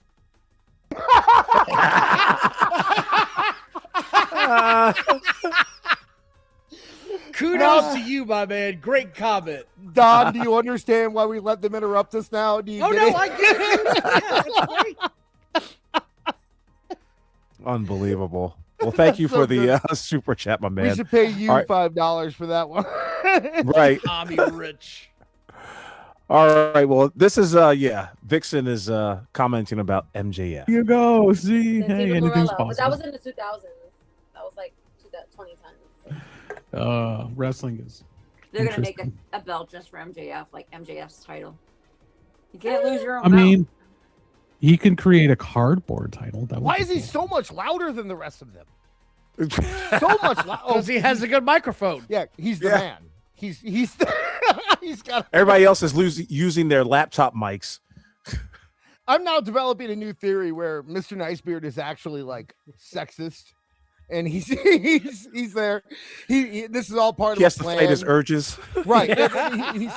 He's trying. He's keeping the women in line. He's there to make sure they don't get out of line. That's my. I've got a question for the ladies. Why are none of you guys have made dinner yet? It's 4 p.m. already. All I can hear is Kevin Hart in my head right now. I'm not the one with all the dildos up in the house.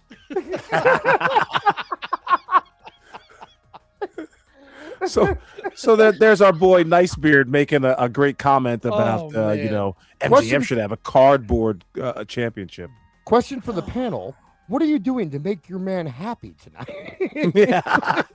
Here's my thing, and they don't realize they're doing it. They're trying to make MJF the $1 million man. That's what they're trying to do. Yeah. That's what they're trying to do. This has been done. This is nothing new, but you have to have a certain bag in your gimmick to be that character. And quite frankly, that's not MJF's bag. Like MJF prides himself on being the best wrestler in the world. $1 Million Man didn't give a shit. He just wanted to have the title, and he'd claw, cheat, steal, and pay for it. That's what they're missing right now. Yeah. That's what they're missing. You guys think ELyse is laughing or doing something else at that great joke? She's chewing, and she doesn't want people to see her teeth. She's doing something even better than that, my man. Check it out. Okay. There you go. Is she yawning? Us pores. She fucking yawned. You can turn your camera off, ELyse. Thank you, That's Doc. what you do.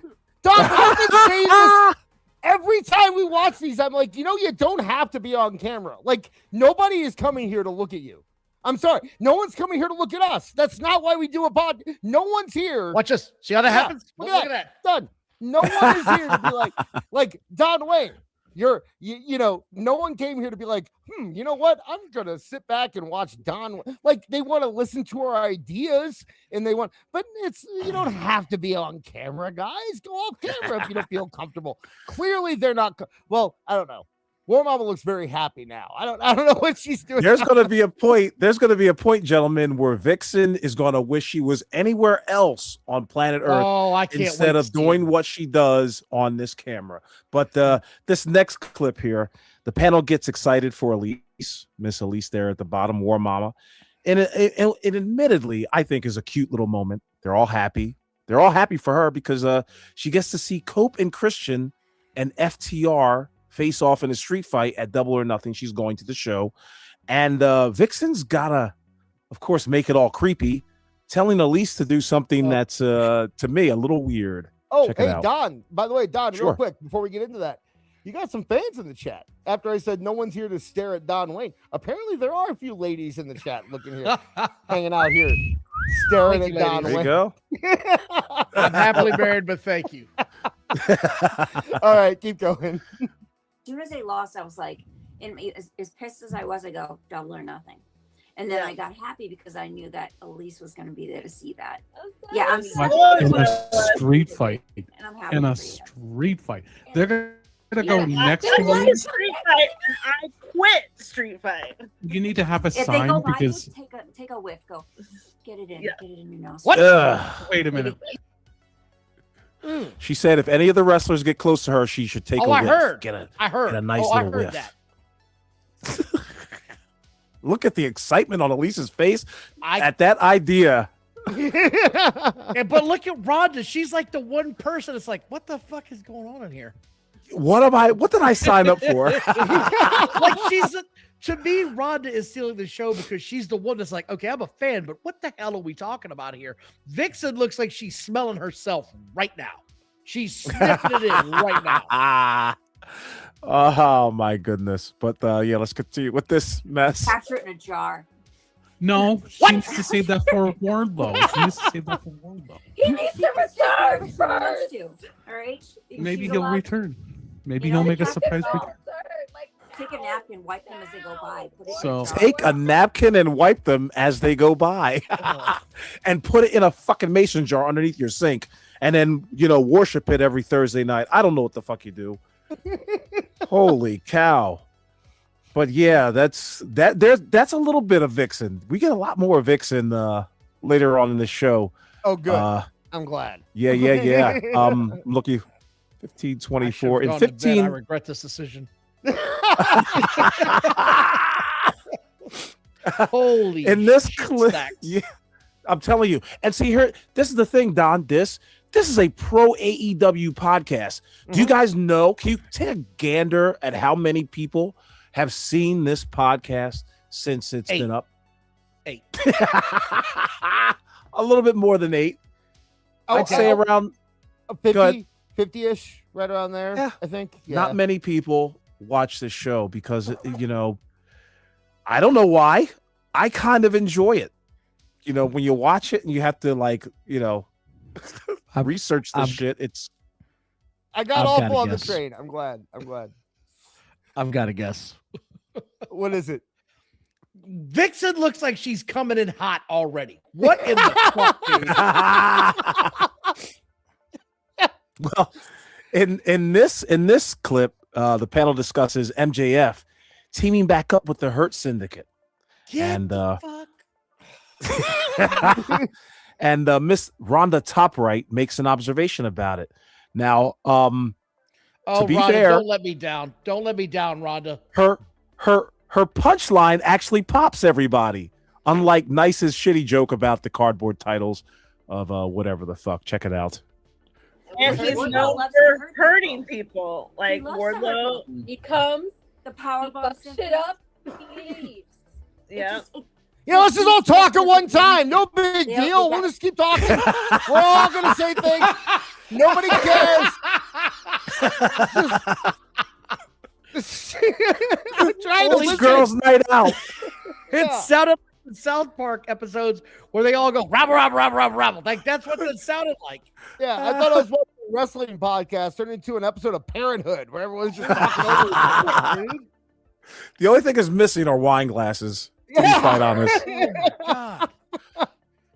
Okay, let's listen to these broads. You saw that list last night. It'd be like an Oreo cookie. We got.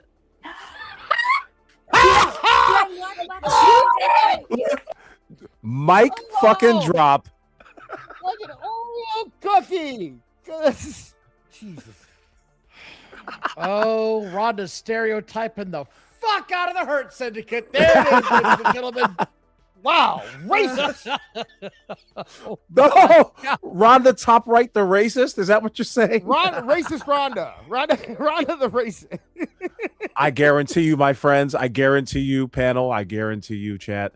Rhonda brings it back home at a certain point in this fucking thing. But yeah, it's so funny how Rhonda's little joke popped the hell out of ELyse and Vixen. Yeah, they love it. But look at our boy Nicebeards. He's like, damn, it got a bigger reaction than what I said earlier. In fact, he tries to clean it up.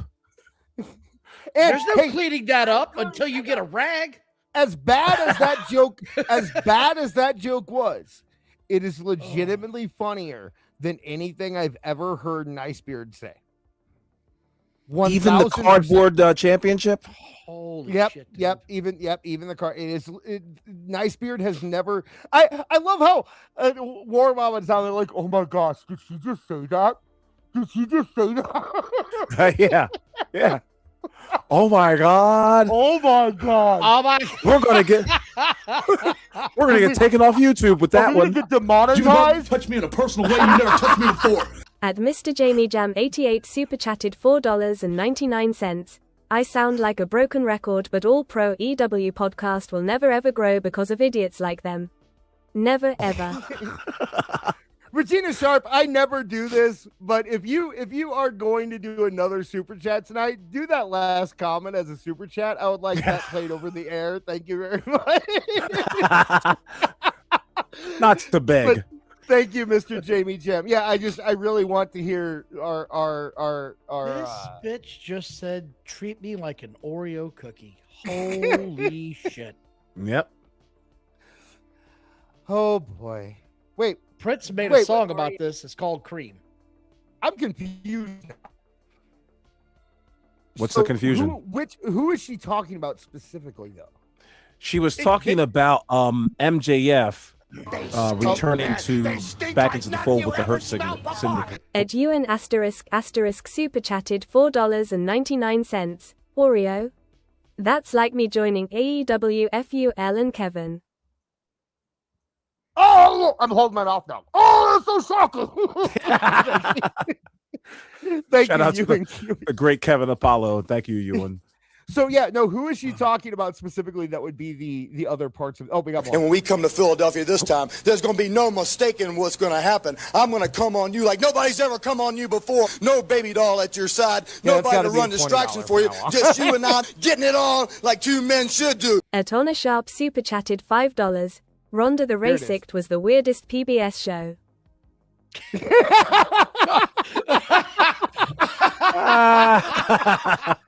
Told you it was worth it. Told you it was worth it. Thank you. Thank you, Regina. Oh my goodness. Tonight on PBS, cookies. Are they racist? Let's hear what double stuff Rhonda has to say. Yum, yum, yummy. Well, this got dark pretty fast. Dark? Already dark. That's why. Now that's the most racist comment of the show right there. That is the most racist comment of the show. Holy shit snacks. Are you kidding me? Dark? Did he realize what he said as he said it? No, there's no way. No way. No. He had no self-awareness. Okay, what you have to understand, Mr. Wayne, what you have to understand is that AEW fans have no idea what the English language is. Like, they say you're mad when you're actually just pointing out inconsistencies. They say you're seething when you're actually making fun of something. And they say something is Right. dark when it's racist. Like, they don't understand words. They don't understand what they mean in the context. That is a and stuff like that. crazy ass comment. That is crazy to me. You want to hear some more crazy ass comments here, Don? I do.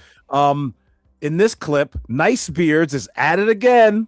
He's at it again with the clearly not creepy suggestion on when to be at a show to meet the wrestlers. Doing it again? They're doing this again? No. This is not creepy. This is not obsessive. Okay. Is this But after I will say, WrestleMania? Is this after Yes. WrestleMania? Yes. Oh my Yes. god. Okay. But I do want to say, Miss ELyse down there, she's not having any of that. Good for War Check Mama. it out. ELyse, you got to meet him. Okay, you got to be in outside of that stadium at. I'm gonna say 8:30, 9 o'clock. Just remember to bring a lawn chair. You'll be okay.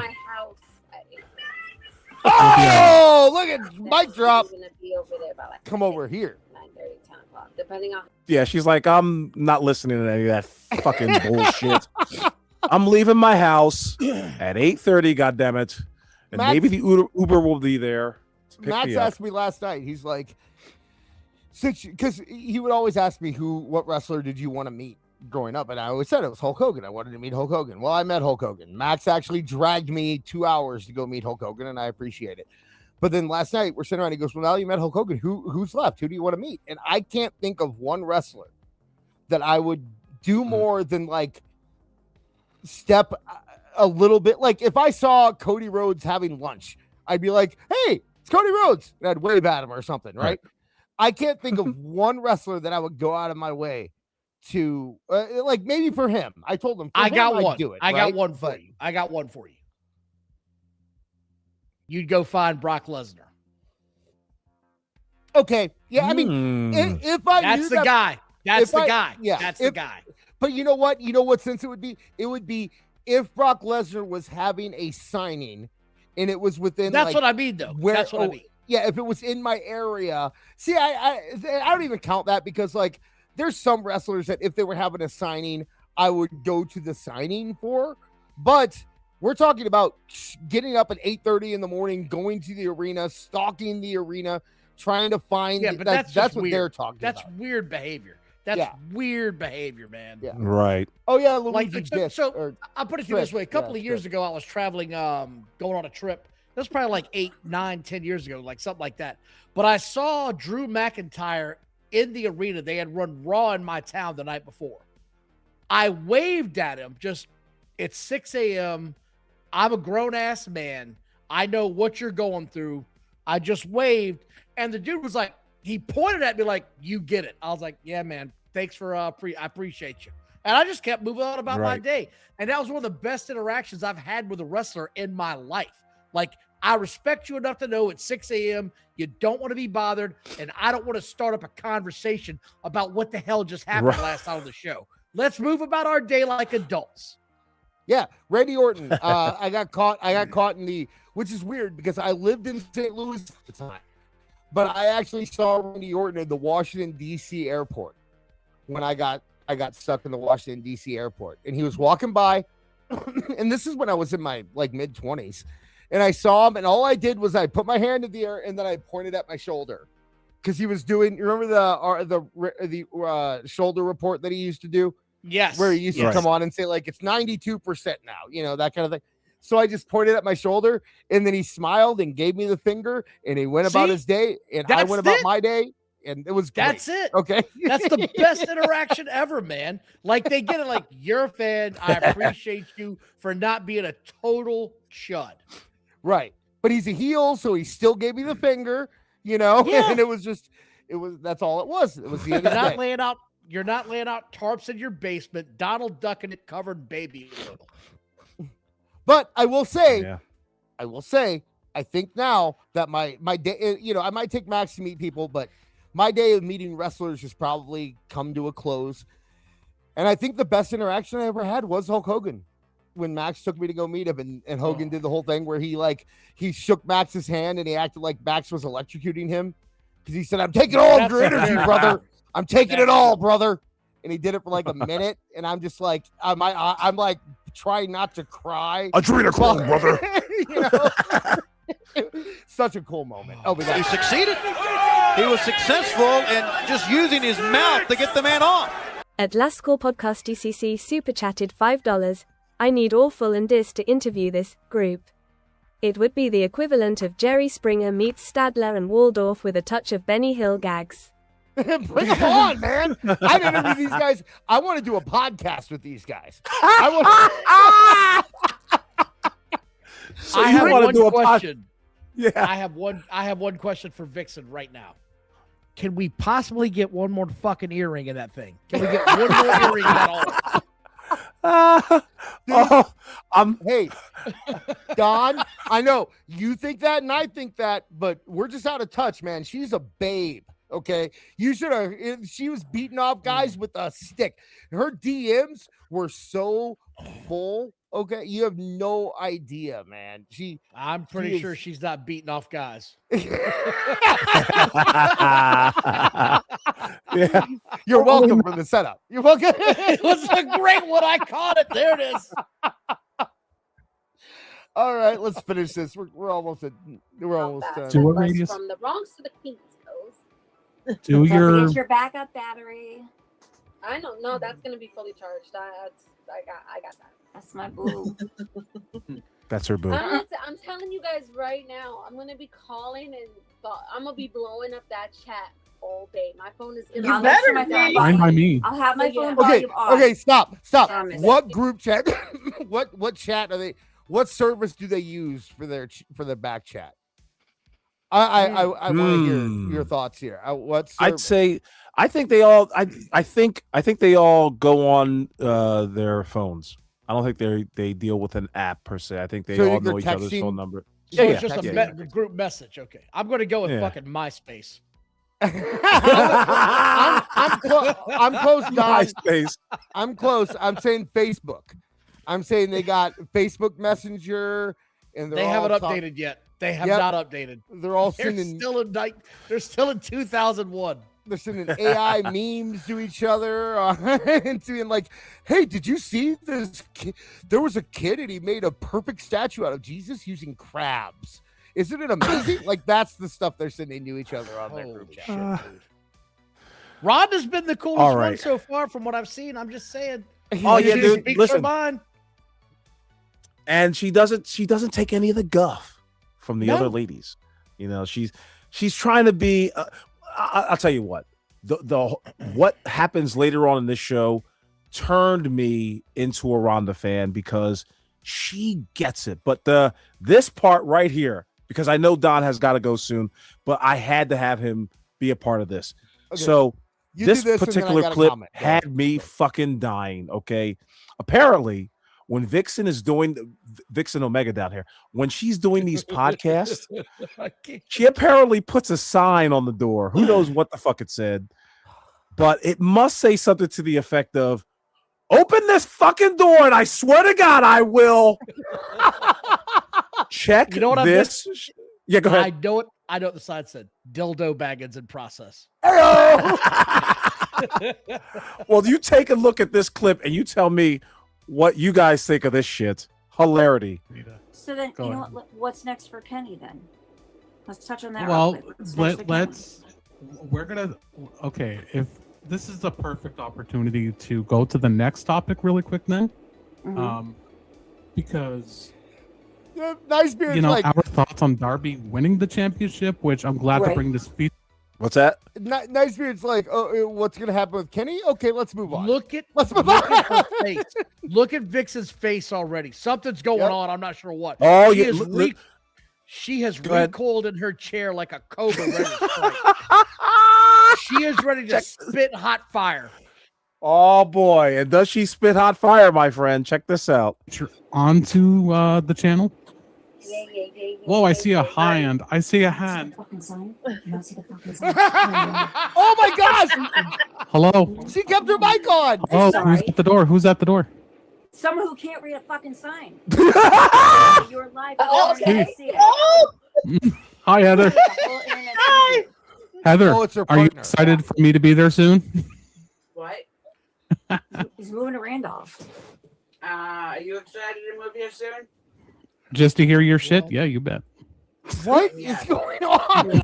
She is furious. So her at Did she Heather. say? Hold on. Did she say? Are you excited to move here soon? Yeah, I guess Mr.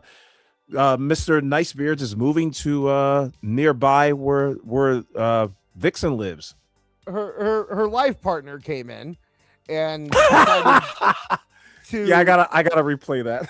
Yeah, She- I'm gonna she- just listen again. She is not happy. She is not happy about any of at this. all. And look at the Neither of them reactions of the other panelists. Like they're like, oh, it's like that. You ever been around parents who have to discipline their kids in love front of that- you, and I it's love just that- like, There's This is people- awkward. There's people in Yeah. the chat who are clearly like, normally they listen to Toonie Talk, but they might not check out This Is Awful, and they're like, "What the hell are we watching?" Welcome to This Is Awful, guy. yeah. All right, let's see. we've been examining neckbeards for the last couple weeks. Excuse me, nice beards for the last couple weeks, and he's got a podcast, and this is He's what got we're a checking out. harem. He's got a harem. But let's check out Vixen Omega's meltdown again. Whatever was written on that sign, I almost believe that it's written in bat blood. It's mitral blood. It's mitral. Oh. Okay, if this is the perfect opportunity to go to the next topic really quick, then, because She's already upset. Yeah, she senses like a person by the door at this point. Yeah. She's like, I'm Why not is he fucking talking bothered. like a beta? Oh, because he is. Yeah, he is. Okay, Yeah. I've never seen the guy, so Oh no. Yeah. He is. He's the. He's,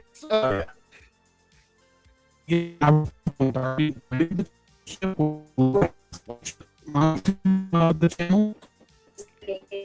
Yeah, I see a hand. Do you not see the fucking sign? Okay, I don't see the sign, but I do see your taper. Your fucking your no fade taper. Your Mo Howard What look are you going for? I call it the monk. Yeah, the friar tuck. All she's missing is the bald spot, and she's there. Good I would Lord. say she's a, But she she doesn't is look like a soccer good. mom. She looks like a fifth grade soccer player, right? You remember those kids? Yeah. In the 90s, you get those. Yeah. The undercuts. That chick is pissed at life, pal. That chick is pissed at Yo, life. how she went after, like, didn't you read the fucking sign? Did you read the fucking sign? Rhonda looks like she is nervous for her right now. Like, this is a nervous moment. Rhonda's like, oh, shit. Oh, no. Oh, and no. Nicebeard's like, I can't see. I'm so fucking high right now. He does look high all the time. Yeah, he's always looking bombed. He looks like a high. He looks like a high Monchichi all the time. Hello. Hello. sorry. Who's at the door? Who's at the door? Someone who can't read a fucking sign. Mm. Hello, Heather, you're live. And then the girl, whoever this is, gives Vixon the finger. Yeah. And look at ELyse's reaction to it. And Rhonda's. Rhonda is shocked. Stunned. She's never been around a family like this. She loves gardening. She has officially taken her Oreo form right there. It's in full on display. She's just waiting on it right now. Waiting Oh on it. my God. Hilarious. She's going to be a biter. Hi, Heather. The whole internet sees you. Heather, are you excited? Yeah, the whole internet sees you and they're going to see you forever. Like the internet is forever. And you getting cursed out on camera on the internet. And now you get to be a part of This Is Awful, where we're making fun of your life partner. We don't know if that's a Holy life shit. partner. I had a dog running earlier a couple of times, and that's like I didn't have this. I had a dog. And look at everybody trying to do the awkward wave, like, hi, trying to keep it lighthearted so that she doesn't get her ass beat as soon as this podcast is over. Tonight on 12 News, domestic violence struck in Canada. Yeah. Yeah, you know what? Yeah. Erica's right. Omega was interrupted on her podcast as Nicebeard tried to stop the quarrel. Erica's Rhonda said, fuck it, I'm out of here. And ELyse said, I'll join you. Erica in the chat is totally right, which is like, you found someone to put up with this. You bet. Like, Vixon Omega should be like, I'm sorry, honey. Yes, no, I'm sorry. I'll be done soon. Don't worry about it. Like, she's doing a podcast for 7 people. And 8. It was 8. And she takes it seriously, goddammit. All right. Oh, there's the sign and on the she door turned- right there, by the She way. turned the camera, by the way, to see her. Yeah. She turned the Yeah. camera to fully engulf this moment in her hate of life. you notice when I have to go talk to my kid, I like mute my microphone and tell you guys to take over. I don't give him the microphone and say, tell them your problem. Tell them what's going on. Wow. All right, let's see. Is the house on fire? What's Yeah. going on? Wow. Let's hear this. Me to be there soon? What? He's moving to Randolph. Oh, rewind it a he's little moving bit. to Rewind it a Randolph. little bit. Just to hear your shit? Yeah, you bet. Take it back a little bit because we didn't get to hear. I didn't know if he said I'm going to be there soon or what you know. Yeah, he's moving to a place called Randolph, I guess, where Vixon Omega lives. Hello, sorry. who's at the door? Who's at the door? Someone who can't read a fucking sign. That's the best Hello, part. Heather, you're We need to make that a drop, by the way. Yeah. So you can't read the fucking sign. Hi, Heather. The whole internet sees you. Heather, are you excited for me to be there soon? Yeah, he said me. He said me. He's moving to Randolph. And that's where she's moving to Randolph. Get a fucking clue. Bitch. Just to hear your shit? Yeah, you bet. Yes. Wait, It's I'm a gonna- Tatel family tradition where they say "fuck you, Gary," so it makes sense. She is furious. While that's going on, Vicious. Vixon Omega. Is Go the ahead. man who is weekly crying about people picking on him on the internet? Did he just dox himself? Pretty much, yeah. Yeah. I'm moving. Here's where I'm going. I'm moving. Here's where I'm going. Here's my friend. Here is the first name of my friend's partner. And that's where I'm going to be. And I lick windows for the weekend. Right. And if you harass me, then I'm going to get my brother to beat you up. He's big. He's a big guy. How big is he? Oh, he's bigger than you. My brother can beat up your brother. How big is he? You know, that's an old skit on country radio. Yeah. I'm going to send my brother down there to kick your ass. Well, how big a feller is he? That's a real thing. Oh, shit. Yes. But these last few clips, I got to get them set up here. Obviously, the panel is having fun, but things take a turn because Vixon Omega and ELyse at the bottom here, they get a little upset with some people in the IWC, and they talk about is that the one I have? What they might do to them. Keep rolling, boys. I got two. I've had two. Yeah, I've got that. Oh, you have it? Okay. Yeah, I've got it shared. Okay. I'm on the drive now, but here it is right there. How's that look, buddy? Okay. It's good to me. So, all right. Yeah, let's play this because I'm kind of. Okay, sure. Yeah, I have it. Yeah. Let's just do it. Should I stop sharing? Yeah. Stop sharing. I got it. I got this. I got this one. So we go here. And yeah, just play it because I'm confused as to what happens, but I'm sure there is an ending. All right. Well, we have to. I got to turn up the microphone. What's the matter with you? I had it all going all good. It's okay because Don Wayne is using the restroom, so we're biding time here. Now here we go. I don't. Rey Mysterio was the David to Batista's Goliath when. Oh, that's right. Yes, yeah, Paul, you can pause it. This is where they talk about size not being a factor in professional wrestling, and they use some pretty wild comparisons as it relates to size in professional wrestling. Okay, let's hear this. I wonder what. So basically, we have three women sitting around with a man telling them why size matters or doesn't matter. Or doesn't matter in the realm of professional wrestling. Yes. Okay. Here we go. Rey Mysterio was the David to Batista's Goliath when he won the world title. Oh, by the way, Vixen is trying to put the baby back to sleep. There's some arguing going on down there. There's some serious issues going on. Look at how that is. You motherfucker, you. I'm trying to do a show, you piece of shit. Her door is on the other side. We already know that. Who is she yelling at now? I don't know. No, she's trying to she's trying to coo the baby asleep. Oh, how'd they get out? Yes. About Darby Allin being too small because Rey Mysterio was in that same motherfucking bracket. As long Eddie Guerrero was in that motherfucking bracket. You hear this?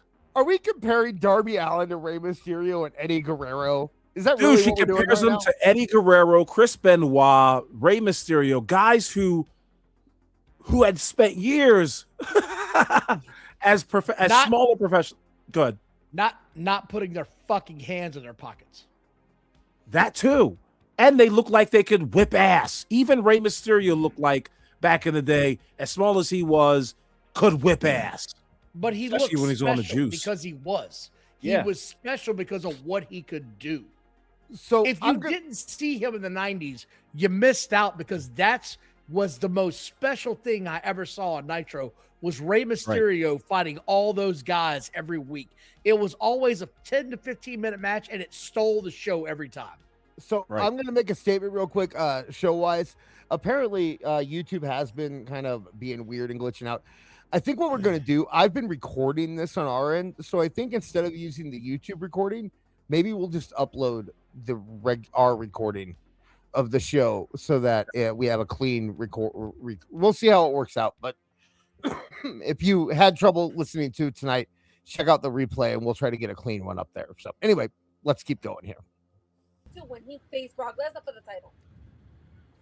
Don't say people are too small, because if you are a fan of Rey Mysterio winning the title from Batista, or a fan of Eddie Guerrero winning the title from Brock Lesnar, I don't want to hear shit about Darby Allin being. Oh, she's starting to lose it. Okay, she's starting to lose it. Get a little angry. Okay. Do you want to say that Darby is David? Okay, maybe we'll go there. MJF sure as hell ain't Goliath. Yeah. Okay. I mean, I don't know. We're talking about David versus slightly bigger David at this point. What? Two Davids going on after each other. Oh, God. The winner faces Goliath. We got some window licking going on right now. You're talking about, like, you're trying to defend Darby Allin. You're talking about Rey Mysterio versus Brock Lesnar. Darby Allin has fought MJF and Tommaso Ciampa. Okay, neither of these guys are Brock Lesnar. I don't really know where you're going with this lady, but okay. Rhonda looks confused. Rhonda looks confused. To her credit. Yeah, she looks completely lost here. Like, okay. She's seen a lot tonight in this podcast, by the way. No, she's seen a fight. Though. She's nodding, though. She's nodding. She's heard an argument. She's about to watch ELyse meltdown. ELyse looks like she's ready to just chop onions with her hand. What the fuck is going on there? That is an angry broad, pal. That's an angry broad. I'm going to say this name and nobody come at me. But Chris Benoit. Let's just all talk at once, guys. Yeah. We're just going to keep talking. Everybody at the same time. Let's all talk. Woo! We're having a good time. Dude, they have no professional respect for each other. They're like, fuck it. They're kind of like me. Like, I'll just step up. Just start talking over people. I'm glad you brought that up again, off. That was great. They're like, yeah. Holy shit. Did it. Chris Benoit was a world champion. I don't care how small he was. Do not come at me. Of course, they're gonna bring up Chris Benoit. Yeah. Of course they are. Don't come at me. Don't come at me. Don't come at me. I hate when people say that. Chris Benoit was a world champion. Go ahead. She said, literally, I don't care what else he was. You're a piece of shit. Yep. He was a piece of shit. Deal with reality. That guy offed his own wife and his child. You sick, demented demon. Also, the people that you're comparing Darby Allin to are Rey Mysterio, Chris Benoit, and Eddie Guerrero. Three of the best, from a technical perspective, best wrestlers of my entire lifetime. And you're comparing them to Darby Allin. Darby Allin, Eddie Guerrero shouldn't have happened. He shouldn't have happened in the WWE, but they couldn't deny the charisma and the talent. That's why he got over. You just couldn't deny it anymore. No, and like I said, these guys are some of the most talented people of our entire life. And to compare them to a second-rate Jeff Hardy, which is every time I see Darby Allin, all I think is, maybe when he grows up, he could be Jeff Hardy. Like, that's all I see.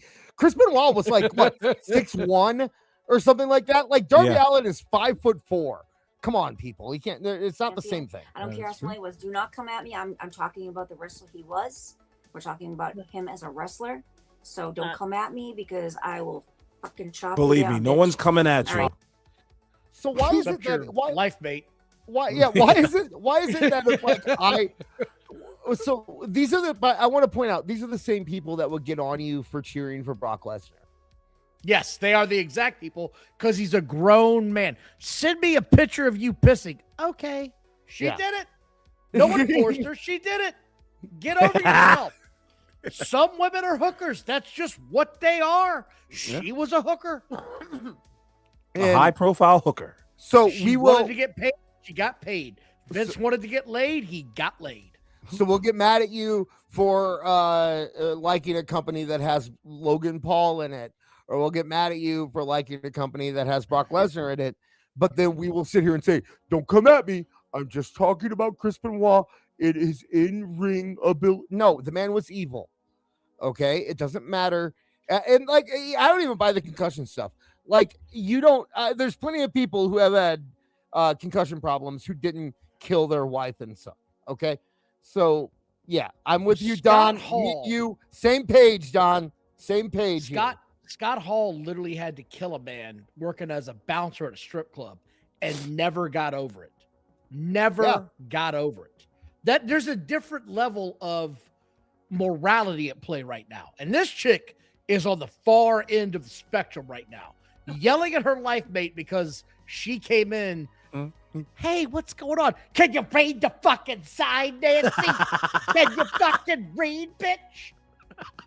Chris Connor. All this, this would have been like the perfect wrestling promo if she'd have thrown a big black dildo and top right Rhonda would have been like, that's mine. I got dibs. Chris Connor, Chris Benoit was 5'11", 220. Darby Allin is 5'8" and 170. He's not 170. Give me a fucking break with that. Did you Don't notice tell me he's 170. Did you notice that they announced Finn as 190 last week? They actually did notice that. Real I weight. did notice that. They used 190 last week. I respect it. Okay,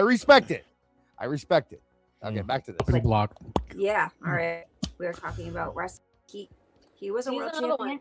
He was Size does not very matter. He was But very I short, see- but very technical. When it comes to the He's an size and amazing everything, technical wrestler. when it comes to the size and everything, I just think people have like just been so into the brand loyalty side of things that they don't see. No. Yeah, I don't even know what that brand. He can't even qualify his words really. And I don't think he does qualify his words. When it comes Can to we the go ahead and end this now with a prime example? Because I've got one in the pocket ready to go. Go. Sid Udy, I didn't give a shit if he was in WCW or WWF. I was going to watch Sid Udy. I was going to watch that guy. And he bounced like a fucking ping pong ball for 4 years between both those companies. And every time he was on TV, my clicker stopped. Every single time. Yeah. Psycho Sid was awesome. or Sid Justice, I was stopping on him. 100%. 1000%. Awful. How much? What's left in here? We still got good stuff coming in here. This is the portion. I think the next clip will be Vixon and ELyse. Getting riled up. Well, they get riled up over the IWC and like how great this is. It's like no different than Rey Mysterio. Okay, the guy is. I was just thinking that. It's somebody like him, and yeah, I was tired of hearing Gary. We said That's that. why I just wanted to figure out a way to get out. Oh of yeah, I mean, look at that was the other thing. Gary fucking not paying attention to any of his co-hosts. Shout out to Marco. I'm very happy he's back in the ring. Not paying any attention to his co-host. You can keep going. No, I'm pausing. Not paying any attention to his co-host. Repeats exactly what ELyse said about Rey Mysterio. Like, I think Rey Mysterio is a great example of somebody where size doesn't matter. And ELyse is just like, I heard her. She was like, I just said that. I just said that. Are you a dildo? What's going on here? No, but that's over at Rhonda's place. All right. She's got big black and jacked as a shirt and a lifestyle. Yeah, it's probably hanging up on the wall.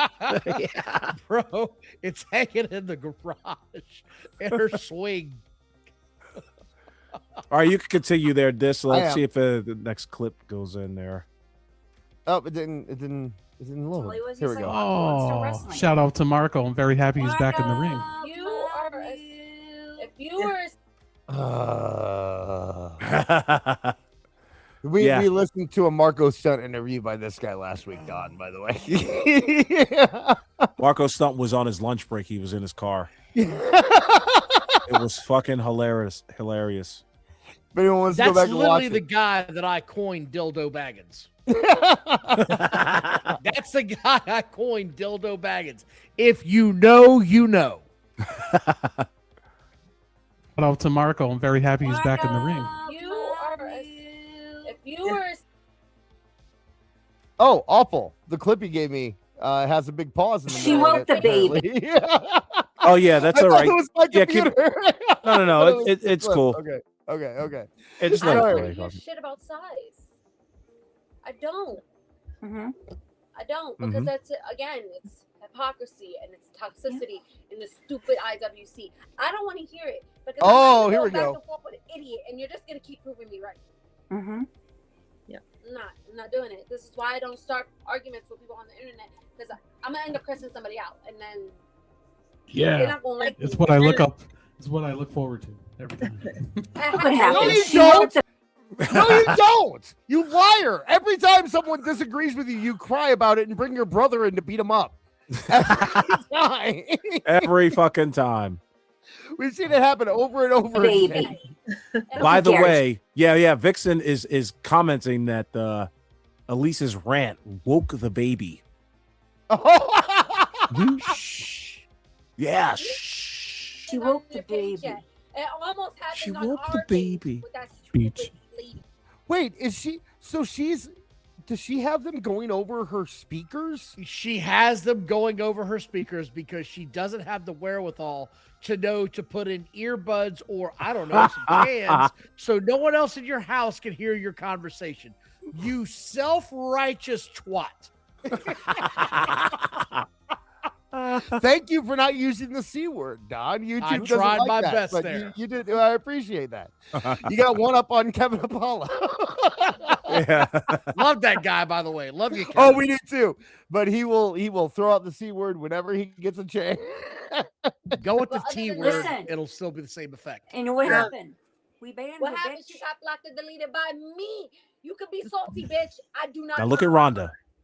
We don't care. I know Listen, who you know you're what, talking why? about too. Because we do not. Watch what Rhonda does. This is awesome. Page. Like, okay, I'm gonna say this from the get-go. You are. Would you like to ask a question right That's before okay. you flame? Would you like to do You're gonna have to rewind. At Mr. Jamie Jam 88 super chatted $4.99. These ladies will shame you for liking WWE, but will give Ricochet AP ** for his MS comments. Gotta love these Yeah. cultish crybaby You're right. hypocrites. Yeah, that's absolutely true. Yeah. I think maybe we are. You know what, guys? If we're wrong and you wouldn't do that, why don't you come here and let us know? We'll let I will have Rhonda on our show over and over again. Rhonda seems like the one chick that's down. Yeah, I bet she would. Down for what? Wait, what are we talking? Yeah, let's qualify. Let's specify. Let's qualify. I returned the favor. I set it up for you, pal. On this page, like, okay, I'm Okay, gonna here say she this is. She from gets the her little get-go. Darby You are, figure. Oh, Darby, we love you.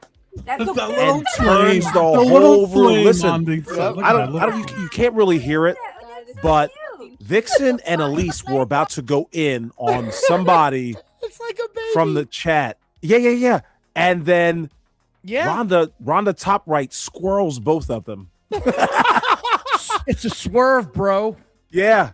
And it's so, I was just like, that's so awesome. Rhonda has no time for arguments. My okay, nephew- it must always be fun and positivity. With My Rhonda. nephew had a birthmark on his hand, and whenever he'd start crying, we'd show him his hand, and he would just touch his hand and stop crying when he was a baby.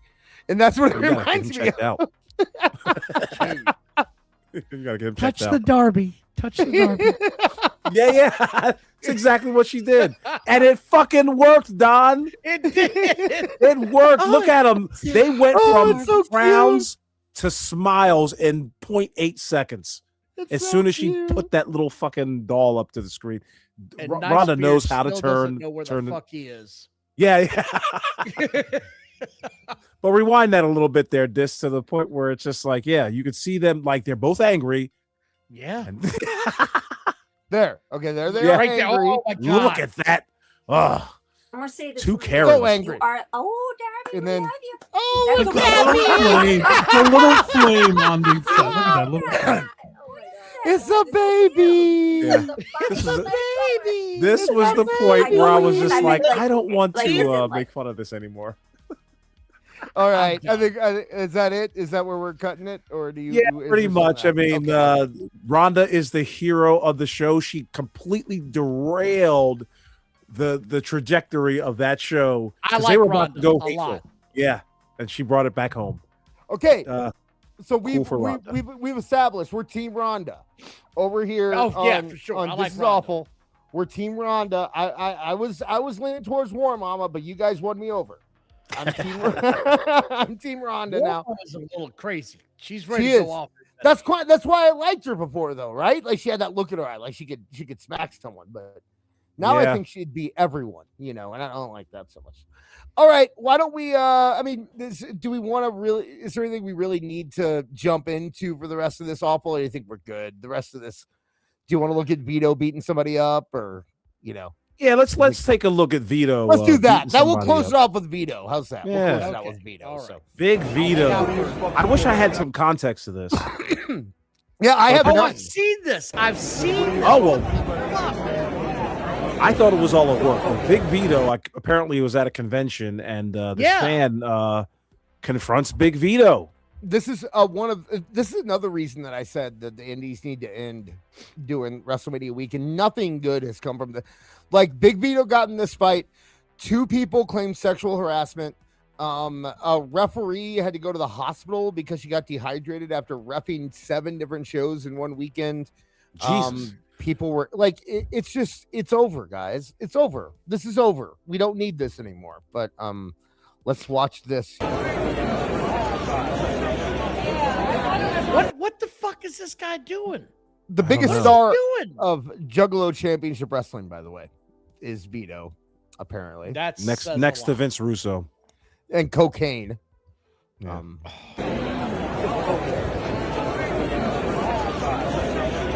Why do you fight back? Okay, first off, Vito's like 100, right? So, but why, if you're the other guy, like, why are you fighting back?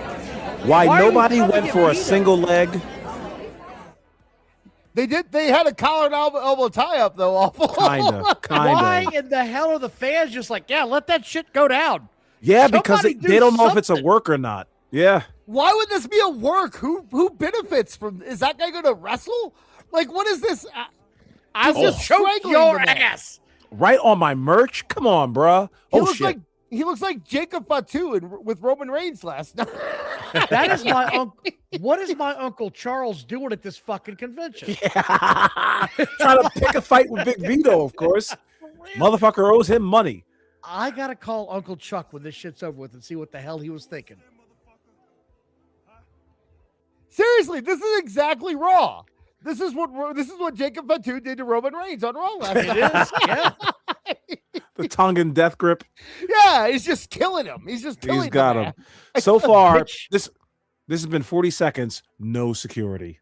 Not a piece. Nothing has happened everywhere in this whole building to stop any of this. The patrons are like, that looks. Yeah, let's see what happens. What the fuck are you doing? To be fair, if you're security at a wrestling show and you see this, don't you be like, wrestling? You know what? These guys. Do you want to know what's funny? I actually used to do security at the Coliseum here locally. We had wrestling shows. I was one of those guys. If you would have saw this, would you have gotten into it? Scott Steiner's the craziest son of a bitch I've ever met in my life. I'll just leave it at that. He kicked in the door where I was sitting at and pulling security, and he pointed at me and he goes, I need a fucking steel chair, not one of these pussy chairs with a cushion. I was like, all right, bro, like, calm down. You got it. Coming right up. You got to rip the padding off the chair. Dude, it was the craziest shiver. I go by DDP. He was a champion. He's wearing it. He's talking to somebody. I go by Hogan's dressing room. He's in there with Kevin Nash and Ric Flair with one of them big-ass trash cans full of beer and ice.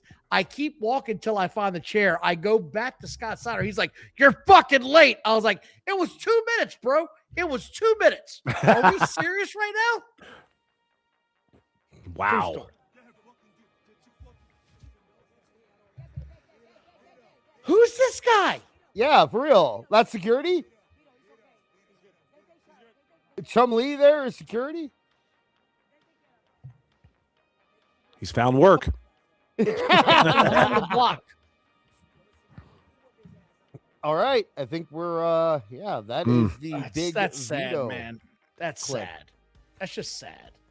Yeah, I don't know why people would want to attack a wrestler or even like confront them in any sort of way. How drunk do you really have to be to even go up to Big Vito and be like, oh, I think I can take you. I think I got you. I can tell you what he said. What do you say? Did you not see the sign of the fucking door? And on that note, Don, why don't you plug what you do? What you got? Hey, thank you very much. I appreciate you guys for having me. We appreciate your tweets. We mention you all the time. We're at the Squared Circle Maniacs on YouTube every Thursday at 7 p.m. Me and Johnny Bottles. We lay it down. Come check us out. We appreciate all the support. Thank you guys for having me.